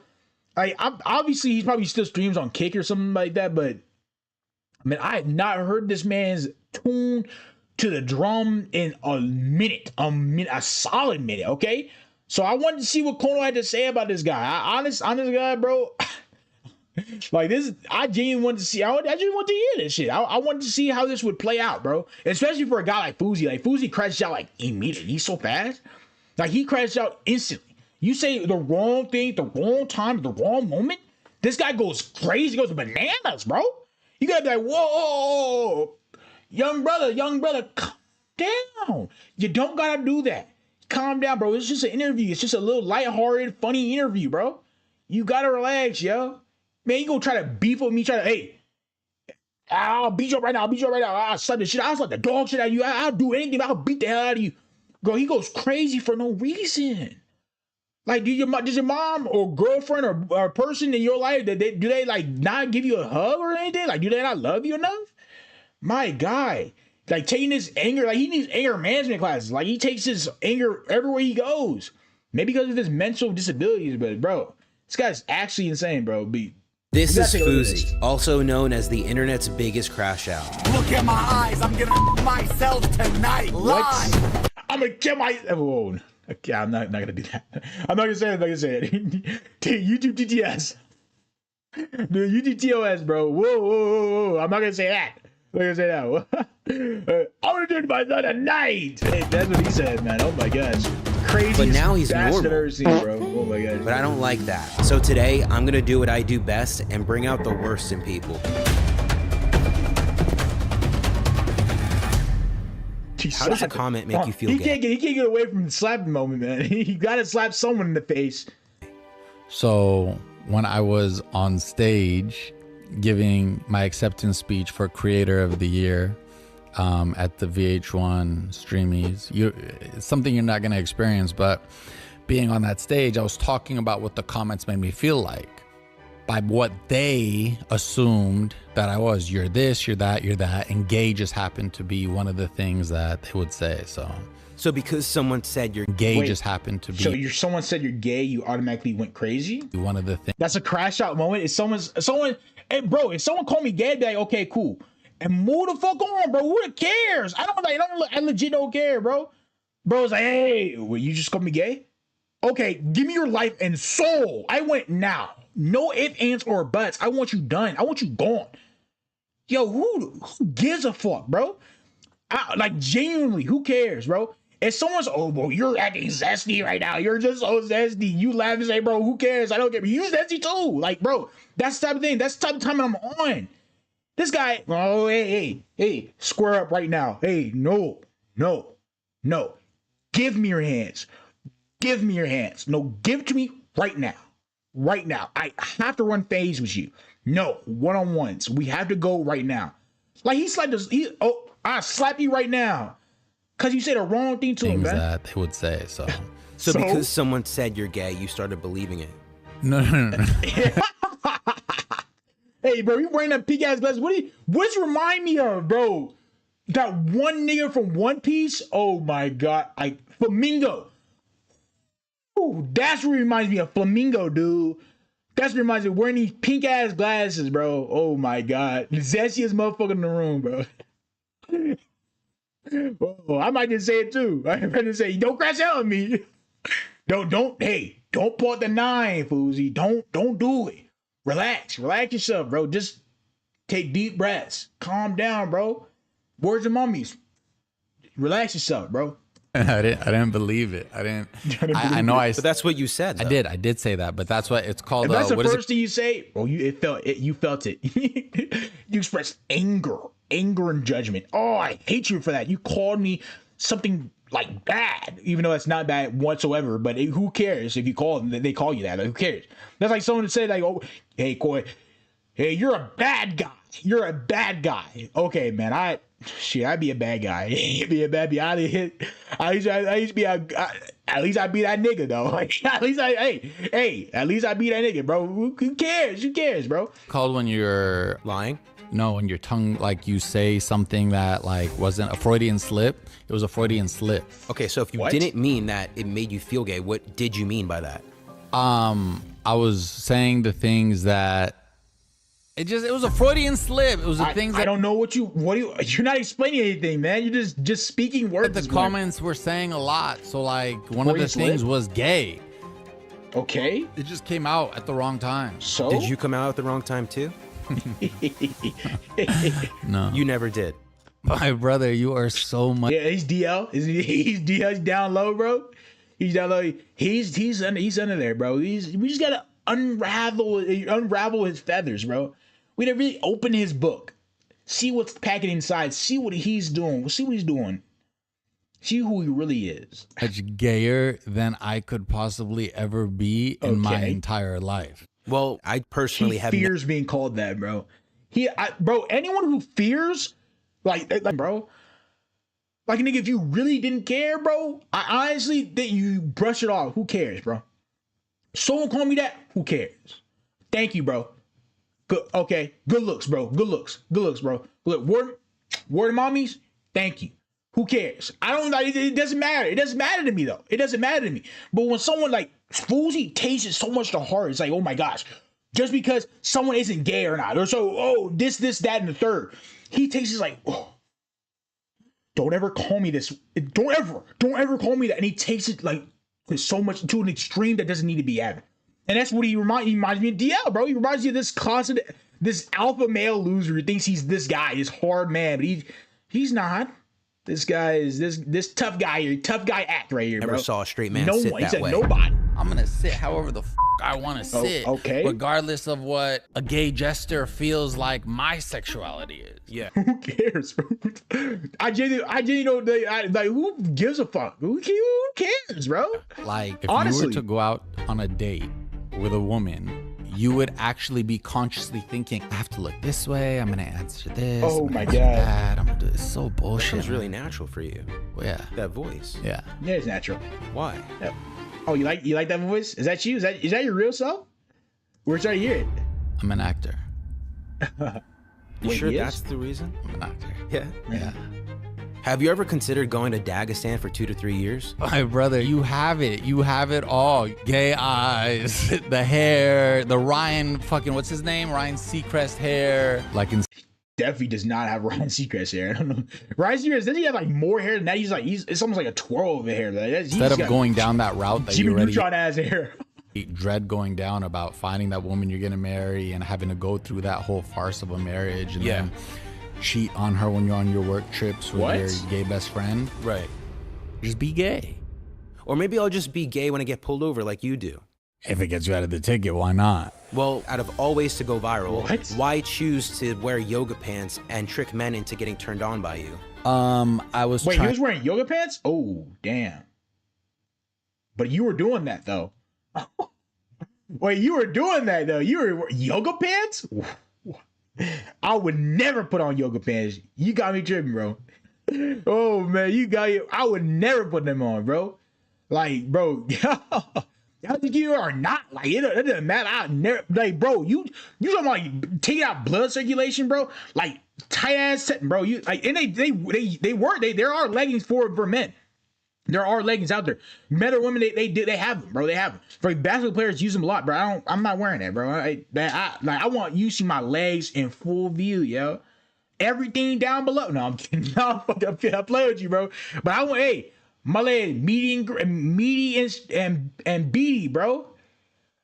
Big ass legs, bro. I show my thighs. Why can't I show my thighs to the world, bro? I want to show my thighs to the world, bro. I built them. I head to the gym. I hit them. So I want to show what I had to be packing down there. I mean, no, but don't take it out of context, though. Trying to think of what would give me the most retention, you doing too because much, the people that were hanging the pickles in front of my face wanted me to do it. So I wanted to put smiles. The pickles? Hanging the pickles? That's choice. That's a different choice of words there. I don't know, man. I don't know. That was kind of zesty, bro. I ain't gonna hold you. That was zesty. Zesty pickles? That's what you are, bro. Hey, I don't know, man. You were dangling the pickles. What do you mean? Like, what are you trying to say? What are you trying to show us, bro? Who are you? It's on people's faces. How can I maximize Who are you, that? dude? Did your family begin wearing hijabs after that? That joke didn't even. Okay, I don't even know what you were just trying to say by that, but Like your family was ashamed of being related to you, so they wanted to hide their face. So they began wearing hijabs. I'm curious if they invited you to a Hollywood party and, based on the things that you like to do with, getting maximum retention, and said, yo, we are going to give you the ultimate retention glitch. All you got to do is suck these 10 dicks right here. My brother, you're going to say only 10? Yeah, brother, you would say only 10. Nigga, you're the only one here who's getting pressed over being called gay, dude. You're the only guy here. There's no other person getting pressed this hard, bro. You're getting so pressed, I may think you actually part of that life, bro. You actually live that life in secrecy and you don't want anyone to find out. That's how crazy it sounds, bro. You are so pressed that you probably fear someone finding that shit out from you, bro. Maybe not. Maybe don't get this mad over being called gay, bro. Oh my gosh. Who the fuck gives a fuck, bro? Oh my gay. Oh my days, bro. Do you remember This the guy. way you were sitting on the second to last Bradley Martin interview you did? Do you remember? Because that is what made me think you were gay. Oh, he was all in it. Did you like the interview? Was he acting? Was he acting there? Or was he acting? He can't be acting. Exactly what I'm saying, because you have that, like, is he acting? You follow the guidelines of what you think it means. I'm a pattern recognizer. That's all it is. That's not good. That's not good. It's not good to be a pattern recognizer? No. No? No. Well, you're going to get shot one of these days if you don't think that way. What? Speaking of pattern recognition, the most important to get me, nasty 0.7 savings, you would earn the chime travel, so you can sign. I can't be the new nasty bastard. What? Who is that guy? Oh, I know that guy. Random guy alert. Oh my god, what is his name, bro? He's another comedian, bro. He makes awkward ass comedian skits. Yeah, I know that guy. I know that guy. Pay him to do that. No, I wanted you to feel like you were at home. The secrecy is beyond him. He's beyond that level, bro. He's so down, deep down himself. He don't want to think otherwise. He say, "Oh my god," Fousey's like, "Oh my, I'm not that bad. I'm not down bad, bro. Bro, you deep in. You deep in. We just gotta pull you out one of these days. One of these days, we gotta just grab you by your hand, like, hey, I got you, little one. I've got you. Let me just help you out that hole you're in." To this day. Oh, that's funny, and that's actually triggering. Do you see what I'm saying? You see how mad he's getting? Bro, he's getting rage bait to the max, bro. He's getting, oh my, it's so easy to rage bait this nigga, bro. Oh my god.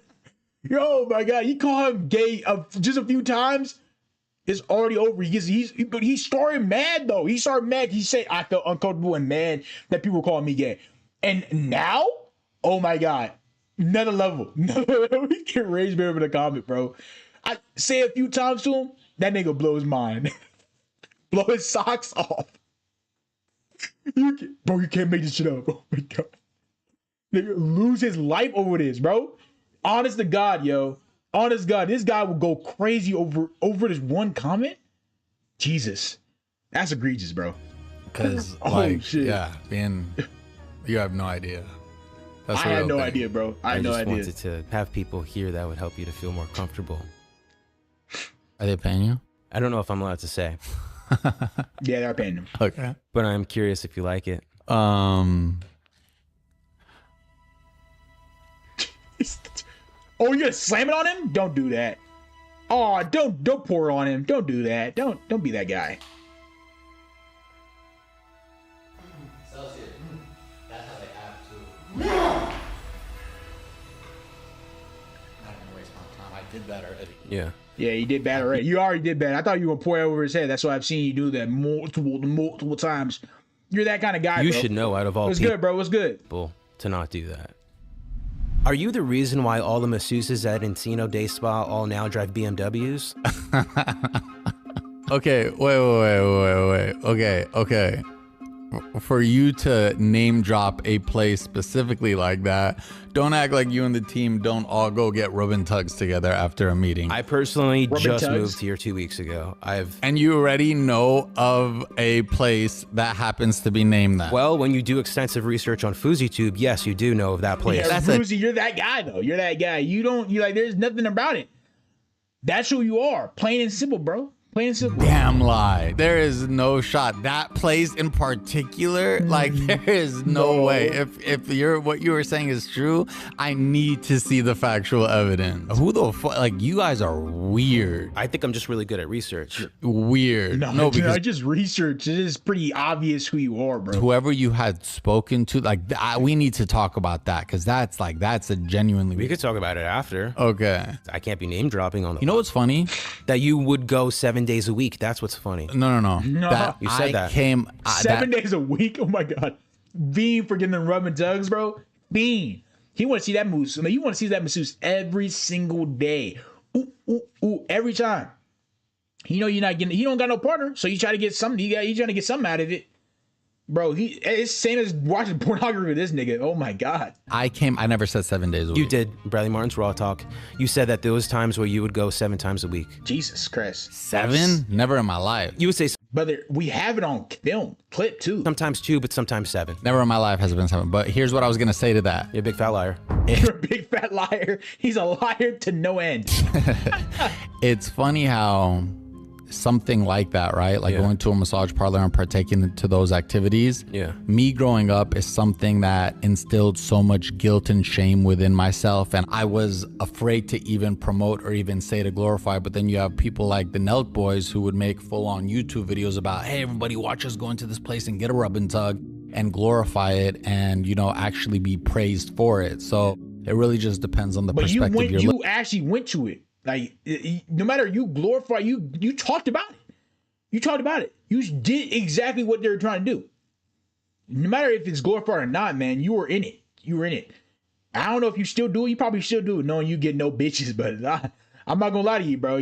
This guy is a crash out to no end, bro. Looking at it as me, as my morals and values as a person, never was fond of that behavior and never like is something that would want it to be promoted. Whereas you have another group of people who get, you know, emotional praise for it. Yeah. Well, that doesn't really answer my question now, does it? It doesn't. What was the question? I'm trying to understand the amount of money that you spent at this spa, because I'm trying to understand that if we robbed it together, would it be something we can get away with because it'd be considered a refund, or would we go to jail because it's a robbery? If I'm with you, I think we could get away with it. My brother, that spa in particular, probably. They love your ass. You spent every 7 days a week. They fucking loved you. They wanted you there every day. You were feeding their families, bro. Feeding their kids. That's how well you were feeding them every single day. Had food on their plates daily because of you, bro. If you were going keep that shit up, talk about the robbing to refund ratio, $250, and that's with cost of massage and cost of tip. Wow. The math isn't really mathing, because if you go 7 times a week, it's way more than... He went 7 times a week. It's way more than $250, okay? He spent upwards of $1,000 plus. $1,050. Go 7 times a week. Yeah, he's doing every day. That is a very particular addiction. You know, that's a very... You're addicted to no end on rub and tugs, bro. Concerning addiction, maybe some people would say. So where did it come from? Where did it start? I'm not going to tell that whole story. Why? I'm asking you. This is my podcast. I've said it before in other podcasts. Don't you think it would be nice to be not so concerned about how many times you said it, but more considerate of the fact that this may be the first time other people hear it? Well, like especially if it's brief. It's not... I want to hear the story, bro. Come on, say it. Oh my God. You did your research, so it sounds like you have an idea as to a story that I have told before that of why it, you know, may have started. But I will say it's not on the surface level of what the addiction is. So like, let's say the addiction is a sex addiction.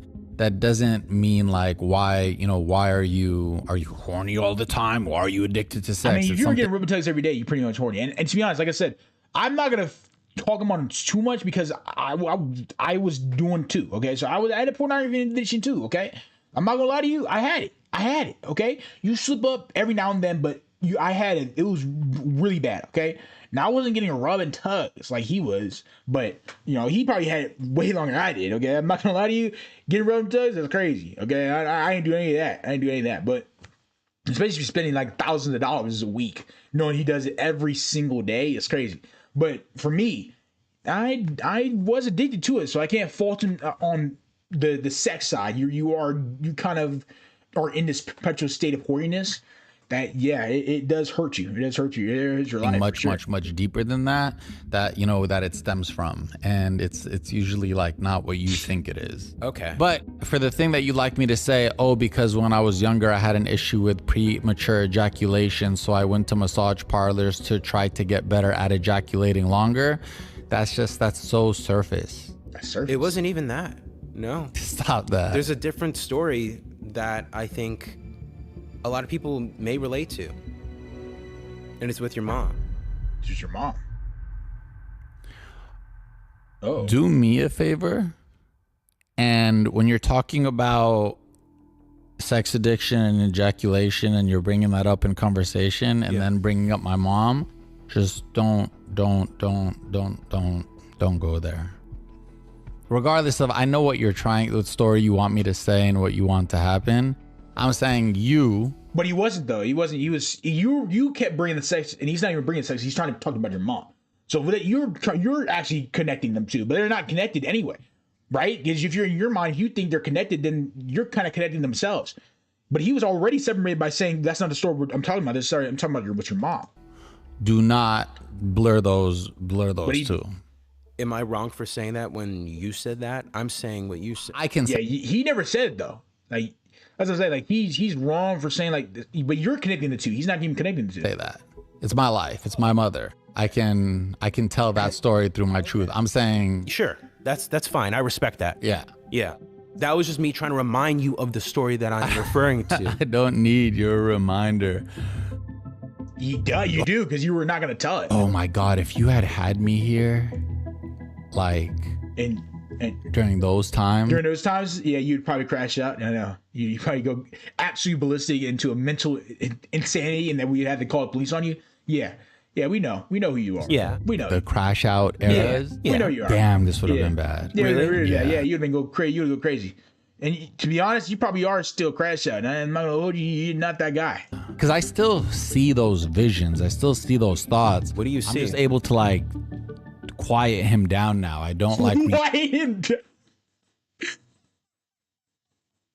What? I'm able to quiet him down. I'm able to silence him to where he's no longer there, no longer needed. Oh shit, bro. Oh, is he? Wait, don't tell me he's like David Latham, a villain. Don't let him go to that side. Don't let him switch his sides. Okay, he's got a villain side and he's got a good side. Right now, he's good. He's good Fuzi, good Fuzi. But don't become bad Fuzi. Bad Fuzi is bad. Act to what he wants me to do. Oh shit! So you let someone else control you? Crazy work. You gotta get on the pills more, bro. Honestly, he's still dealing with this mental insanity shit, man. He's still dealing with it. If he's still saying, "Oh, hey, I got another side to me," like you gotta go, bro. You get your ass around, man. You need to be put in a facility. You're obviously not well. You're still not well. So you don't want to explain the story about you fucking the leopard as a kid? I'm just asking. If that's not something you're willing to share again, that's fine. I just had a whole vision. We don't have to go there. I had a whole vision. I'm gonna crash out. He fucked a leopard, bro. What the fuck? Oh my gosh. I may have to look that story up, bro. I may have to look the story up. That's crazy. Wow. That's egregious right there. But then I was asking myself, what would the legal implications be if I had done what I was thinking of doing? So I was like, pretty bad. Yeah, I'm glad you're fixed now. Thank you. How much Adderall do you need to take in order to think that Drake was actually going to show up to your show? I'm not going to tell that whole story again because that's one of the reasons you said. I feel like you've never told it. I have a whole book about it. I'm not going to read a whole book. I just figured it'd be easier to ask you. I have a whole book about it. Yeah, I'm not going to read a whole book about you thinking Drake was gonna come to your show. Like that, you're an idiot anyway. So I'm not gonna go around saying that shit. Okay. I still stand on 10 toes that Drake was gonna come to the show. Yeah, Drake was never coming. Okay. Like you're Fuzi too. You're an actual loser, bro. Nothing, bro. You're no one cares about you, bro. I mean, honest to God, bro, you just focus on your family, bro. You really do, man. Drake does not care about you. Honest to God, he was never coming. But really, yeah. Adderall, believe it or not, now I could take as much as you want me to and it wouldn't have any effect. How do you know that? I know that because it's been tested. The theory, me taking Adderall since. Oh, you tried taking it? You tried taking it? Oh yeah, to see like, oh, what's gonna happen. It didn't work. Try it one time. Didn't work. Or maybe just a relapse. Had something happened, maybe it would have been a relapse, but nothing. But also like the fact that so many people are stuck, like it's literally what year are we in? 2026? That's right. Do you know what year that happened in? 2018. 2018. Like holy shit! You're crazy then. July 15th, 2015, Fuji hosted a free event after telling fans Drake might be there. They ended in a very public mental health crisis that Fuji later described as part of a manic episode. The fact that you talk about how you've been, people still stuck in Drake that was coming back actually, though. of a past is ridiculous. Well, when you hibernate all year long and come back once a year like a groundhog, I feel like you're not once a year like a groundhog. giving people much to work with. The last thing that they remember is something 20 July 15th. No, that's unfortunate for, you know, your perception of my reality, but it's a lot. Like you do with Jack Dory's stuff. Like you come back and just you're still a loser to this day, man. Like you come back and you think you're doing good, but then you don't do good, and you try to create this image that, oh yeah, I'm this successful guy, but you fail and fumble every time, every step of the way. It doesn't work in your line with my truth. It's very potentially true. I'm just saying it is possible that that's a precedence for how a lot of other people feel. That's unfortunate for them, though.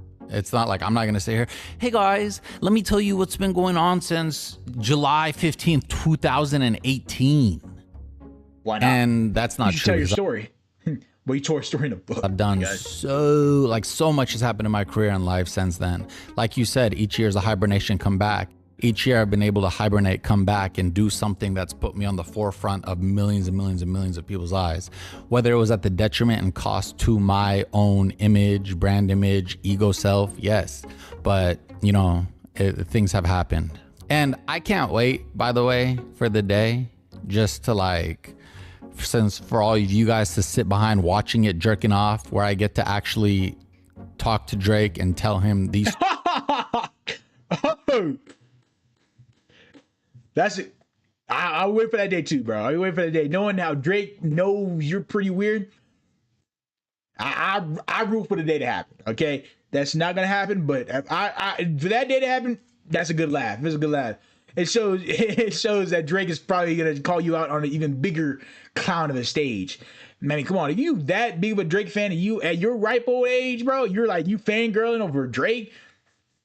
Man, pack it up, bro. Pack it up, bro. You're not doing yourself justice, bro. You kind of fuck yourself over anyway. No, that's a no go. Story, like face to face, and just so then y'all can all hear it. Yeah, sure. Yeah, sure, buddy. You'll get off to that. Absolutely, I believe you. We're definitely gonna jerk off to that shit. Seeing that you're talking to Drake, of course. Yeah, like Drake's not gonna fucking fool around with you. Again, I believe that you believe it. Yeah, I believe. That's great. I don't give a fuck what you believe. You do. I know you do. I know you care. You just said that gay comment before. You like. I know you care to great lengths. You care big time, like egregiously bad. Like you care a lot. You care a lot. You want to feel like you're that guy. You feel like that tough guy in the room, but you're not that guy, bro. Being honest. That's great. I don't give a fuck what you believe. Okay. I don't care what anybody believes. I don't care. Like, well, I don't think that's true because you're on a podcast. You're on a podcast, buddy. You care. You care big time. You care a lot. You care like having those mental breakdowns. It shows that you even care even more, bro. You legit said that you have another self to you. Yeah, you care. You care, bro. Here to answer questions. But I had no idea what I was getting into. I've seen your face before. Yes. So I was like, okay, this seems like interesting. On the drive here, though, I had the same question of like, why the fuck do you say yes to these things? When you go back, though, it's a pretty long drive back to San Diego. Are you going to drive or are you going to fly back on your carpet? My Tesla drives itself. Why San Diego? Why not LA? I lived in LA for like 10 years. It just never did it for me. There was always like this, like, I don't know, shifting to San Diego. Because he had to go. And I went there because my parents moved there. But being in San Diego, even walking outside of my house brought a different like frequency and energy, and like that really helped me. Now, why is that? Why do so many people say that? They say something about LA is dark. Why do they say that? I'm not going to say something about LA is dark because LA natives who have been born and raised here have a completely different experience versus somebody going there to chase something. And usually that thing that they go there to chase is something out of this worldly, outside of like, you know, what God has intended for us. Fame, status, money. Right. And in order to acquire those things, it causes them to do bad things, which, you know, it just isn't they don't find what they're looking for. And do you think that you've been guilty of that? Yeah, I was lost as a kid. I didn't know what I was doing. Like, you know, you got to be careful what you wish for because it just might come true. It's true. And in my first ever YouTube video, I said, he doesn't know me, she doesn't know me, you don't know me, but trust me, one day you will know me. So you manifested it. You could say that. You manifested it? I guess you just forgot to manifest a wife and kids. You forgot to manifest love in your life? Is that what it is? Is that something you forgot to do? How old are you? I'm 26. Are you married? No. You have kids? No. Okay, where are yours? I don't want them. I don't want them.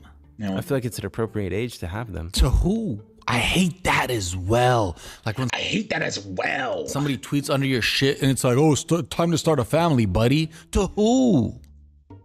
Alice in Wonderland? Time is of an essence. You need to start it.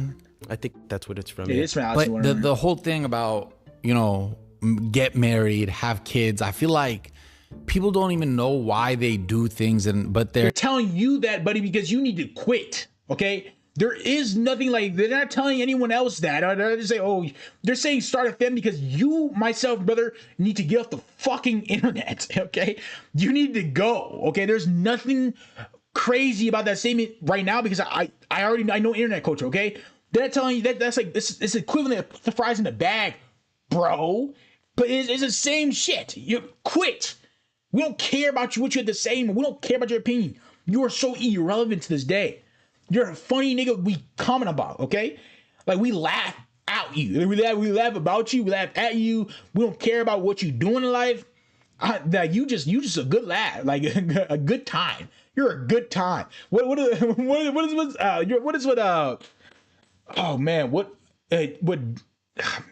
it was a phrase I had for you, bro, but I can't think of it now. I'm not a reference like Maddie Too Hottie. I'm not a reference geeker, but man, you a good time, bro. You a good time. You one of them girls that like you had your shine back in high school.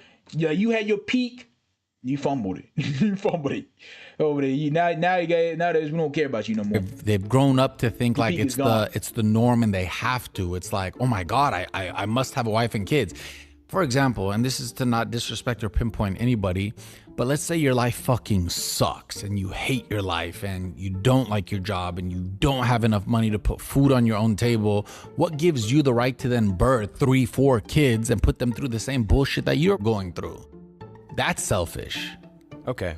That's true. Have you even gone to question number 1 yet? I am. What have you been up to? That was question number 1. I am on question number 4 now. What have you been up to is funny. How long are you? What have you been up to, bro? Like nothing. Like rehab? Is that pretty much what he's been doing? Rehab this whole time? He's rehabbing since damn near 2024, man. Rehab. He's in and out of rehab, bro. Like he just goes crazy every single time. Interviews usually. 40 minutes to an hour. Okay. Do you edit out a lot? Yeah. They ended up only being like 10, 12 minutes. Really? And I do that for retention, max retention. True. Does that upset you? Yeah. Can you explain why? You want it to be an hour long? Why do you do what you do? I want to be able to capitalize financially. I want to be able to keep a person smiling the whole time. These are things I care about. That's actually probably what I care about most, to be honest. Oh my God. Just because you don't. Look at him. Oh my God. He hates everything this guy is saying to him. Everything. I just hate you. I loathe you. Actually believe your own lies doesn't mean I know, but you care about retention too, buddy. Let's be honest. Yeah, you care about maximizing the perfect opportunities for you. I mean, this isn't nothing new. This is nothing out of the world, out of the water. Come on, this is fresh out of the fresh seawater. Like this is nothing, bro. You see it every single day. You're nothing. You're not that new guy. You're not some like whoa, hey. We gotta be like Fousey, guys. But like no one looks up to you, bro, in that light. But we kind of laugh at you, bro. Don't say it to me not believing my own lies. It's the same. It's the same. I've been doing this since 2011. Like I created the world that you're in now. So to listen to that bullshit. I created the world. I created it. Hey guys, we were on the backs of FouseyTube. Without FouseyTube, nigga, where would we be at? Honestly, I gotta give credit where credit's due though. He did build a certain section of the internet. Not the entirety of the internet, okay? He built a certain section, okay? Without Fousey, we still would have been off. We just like there wouldn't be like certain things. There wouldn't be prankers. I would say like prankers wouldn't be like crazy. Like Gideon would probably not exist if Fousey didn't exist. But I digress. Like there people out there, we still exist. It's just Fuzi would be someone else. Like, That's what I would say. hey guys, like, comment, and subscribe. I love you guys. Like, it's such horseshit. Like, did that, if you really truly cared about them, you wouldn't care about how can I maximize this to get the max viewership, to get the max dollar amount on these videos.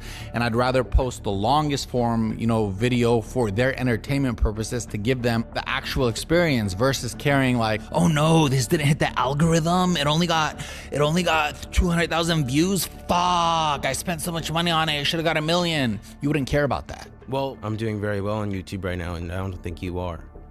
I don't I don't think you are at all. You're not doing well at all.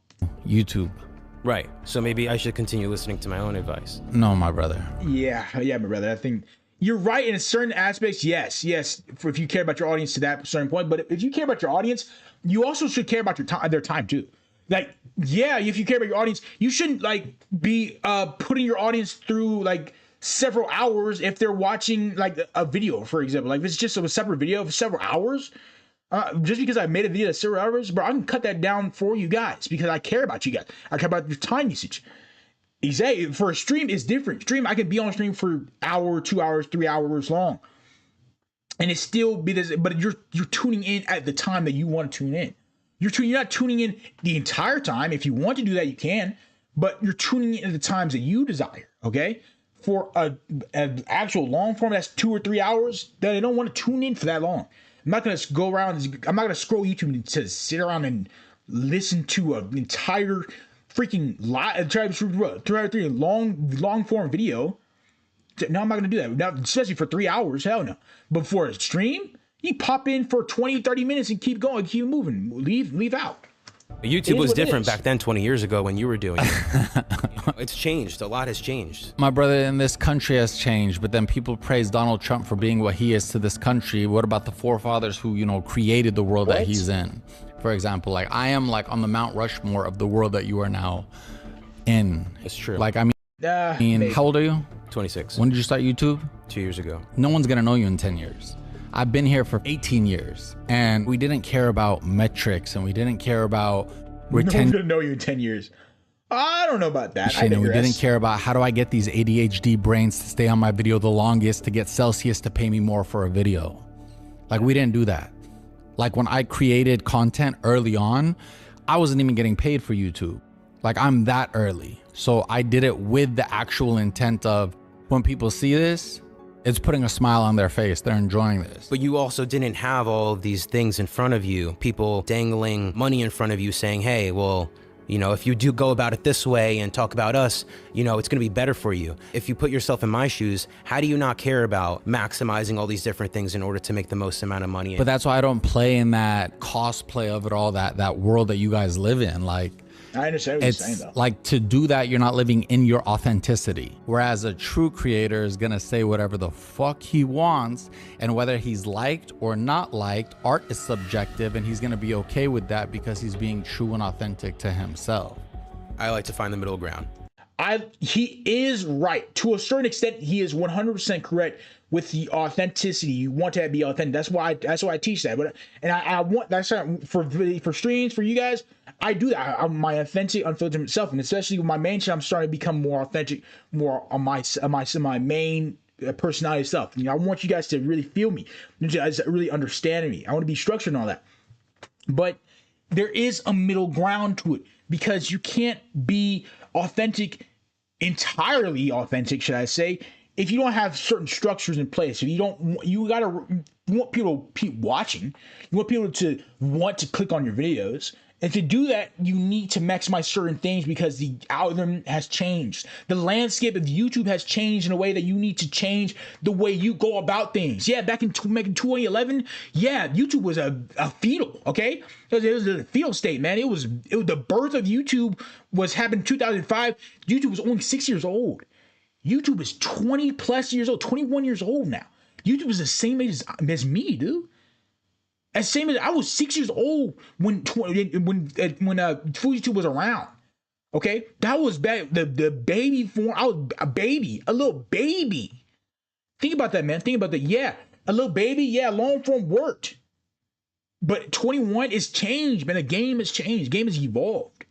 Okay, yes, you want to be authentic with your audience, but you need to be able to be like, you have to like that middle ground. What are you saying? But you need to maximize certain things to kind of create impact for this audience. I am not going to be a jester and only do things that people like, and I'm not going to only do things that I like. If that was the case, I wouldn't be interviewing you right now. I try to find the middle ground. How can I do things that I like and then things that other people want to see as well? Exactly. I think that's being. You can't just do whatever you want, okay? And in this world, like certain people like Speed, he could kind of do whatever he wants, but at the same time, he can't because he's kind of stayed in a certain genre. He's stayed like more of the gaming, sports niche, the sports interculture niche. He hasn't gone out and go crazy with other things like movies or something like that. He's not doing that. He stayed within his niche. That's the beauty of YouTube. You kind of you're kind of carve yourself out, if you will. But you want to talk about things and do things that people are interested in doing, interested in watching. You know, you could be authentic yourself, but you gotta be with the internet. You gotta be, you can't just talk about whatever you want. You want to talk about whatever you want, but still also bring in that kind of state of keeping with the internet, keeping with whatever everyone else is talking about. Authentic and also catering to an audience. I'm right and you're wrong. See, that whole right and wrong. I'm not shaking your hand after you try to say right, wrong. Get the fuck out of here. Yeah. Oh, man. Come on. Now, I just wanted to ask you one last question. He is right. He is right by the middle ground. Why did you decide to fuck a leopard when you guys typically fuck goats? He went straight back to that conversation. Why was that your animal of choice? Look how mad he fuck is. goats. Why was that your animal of choice? Oh, was that necessary? No. I thought you don't crash out anymore. I don't. But what do you call that, mister? You just crashed out, bro. I felt like doing it. Oh, okay. Yeah. Can you answer my question, though? Because you haven't. Who fucks goats? You know who. Who fucks leopards? What? Who fucks a leopard? Who goes around saying, man, I'm gonna grab a leopard and just start fucking that shit? Are you kidding me? What? Without getting bitten or something, bro? What the fuck? This guy is a goofy here. Who? You know who. I don't. know. Okay, well, we don't have to even worry about that anymore. It's just why a leopard, though? You know? I don't ask you why you suck your best friend Kyle's dick or why you sucked his dick in like after baseball practice when you were. Never had that. You actually talked about that story. He never talked about anything about Kyle sucking Kyle's dick, bro. What? Huh? 6 years old, okay? Yeah, there was no don't story ask like me that. why I humped a leopard. I won't. You also emailed your mom after that. I'm just curious, what did the email say? And you're still best friends with Kyle. He's gonna be your best man at your wedding. Okay, who cares though? You email your mom saying, what are we? Because you did lock eyes with her when you came. Kyle's still gonna be your best man. I think you're just deflecting. You're just completely I'm deflecting. not. I'm just. You don't. What? Oh, that was your mom? The leopard was your mom? That's a signifies your mom? You humped your mom, bro? What the hell? Yo, you're not that guy, bro. That's disgusting, yo. Your mom? Ooh. What the fuck? What are we doing here? What are we doing here, bro? What is going on, yo? What the hell? I'm so tired, bro. But what the fuck is going on? Fousey on a whole nother, like even back when my addiction was going on, I had that impulse. Holy shit, I would never cross that line. He crossed like one of the most like forbidden lines, like a line you should never cross. He crossed it. He walked right through. He said, "What are we? Who the fuck says that, yo? Who the fuck is this guy? Oh my gosh, Conor McGregor. Who the fuck is this guy? Jesus Christ." I want to talk about something, so you're making up a fake story. Wait. Don't gaslight and manipulate. You're deflecting because I'm don't gaslight and manipulate me. No, you were gaslighting and manipulating him, man. Telling you that you're gay for Kyle, the guy you. Yeah, suck. you're talking like something like Kyle, bringing up Kyle and shit. Gay, or you're gay for Kyle and all that. Who the fuck is Kyle, bro? He has nothing to do with this conversation. We're talking about your mom. This really happened. Kyle has nothing to do with this, bro. That has nothing to do with my question. That has nothing to do with the question. You are deflecting, bro. Active deflection, bro. It, but I'm giving you the question now. You're asking me something that makes no sense. You're asking me something that's not real. Yes, I'm saying. I'm giving you the question now. You're asking them. That's no correlation. It's not real. It's a made-up story. You're trying to put some blame on him, making yourself the victim. Nigga, this is who you are. You fucked a leopard, which was your mom, bro. So I mean, there's nothing there. I mean, it was crazy. You humped your mom. That's a different level of breed. That's a whole nother level of disgusting, bro. I don't know. Yeah, I don't even know any Kyles. You know a lot of Kyle. Why does he just make these assumptions, bro? For me personally, I maybe know like back then. I don't in today's world. I know 0 Kyles. Right now, 0 Kyles. The back then, I knew about 2 or 3 Kyles. 2 or 3 Kyles. I 1 Kyle in high school and 2 Kyles in elementary, bro. Elementary school. I have not seen a Kyle since, bro. Get high school. I'm not even. I graduated high school in 2024. Dude, it's 2020. Oh, dude, I've been in college for the last 2 years. Yeah.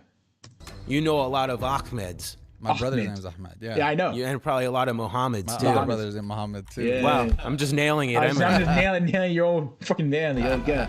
Do you do stand up? No. Are you trying to be any type of comedian or anything? No. Those are the most stereotypical Muslim names on the world. They are. It's one of the most prominent ones. Muhammad is the name of the prophet. The fake prophet. Yeah. It's not a fake prophet. Don't say that. Like literally. I knew he was gonna do that. He's a crash out. He's a crash out to no end, bro. I knew he was gonna do that. The religion. Don't say that. I don't sit here talking about your religion. I don't appreciate that. This is an expensive mic. I don't give a fuck what you appreciate or not. You're lucky it wasn't your face. Don't talk about the religion and say fake prophet for your little gestures and your clips, all right? Because you'll get much more than a clip. Yeah, you're funny. I'm getting clips. He's getting clips. Take a breather. Come on, sit down. No. Sit down. No. Oh, no. Did I upset you? No. I'm not shaking your hand. Are you really upset? No. He's very upset. Egregiously upset, bro. Clearly are. I'm just choosing not to sit down. Okay, fine. Should I do it like that too? Do whatever you like, my brother. Don't touch me. What would happen if I did? Just don't. What happened? You gonna smack me? Don't. It's not even worth your clip. I know you want to scream inside right now. I don't want to scream inside. You want to scream into a pillow right now. Are you done with your interview? No. I'm enjoying having a conversation. Do you have any more questions here? I already gave you your longest one. Oh, yeah. You know, this is actually a genuine one. Can I tell you about this one? You can end with that. Yeah.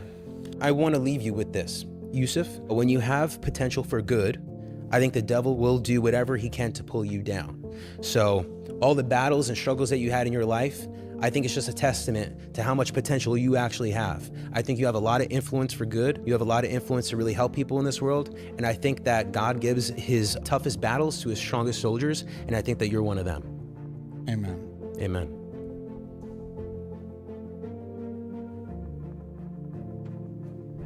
Are you done? I'm really happy you just said amen. I thought you were going to put your head on the floor. Yo. Can we hug? I would rather not. Hug me. I'm not allowed to have that boundary with myself. I'm not having my boundary myself. Hug those masseuses at Encino Day Spa. You specifically asked for a hug. You asked for a hug. You want love like that? Wait, I wouldn't give you love like that. I'm gonna fill a hole in your child. I gotta go.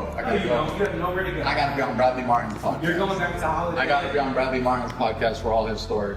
All right, down here. I really appreciate you. Great. Thank you.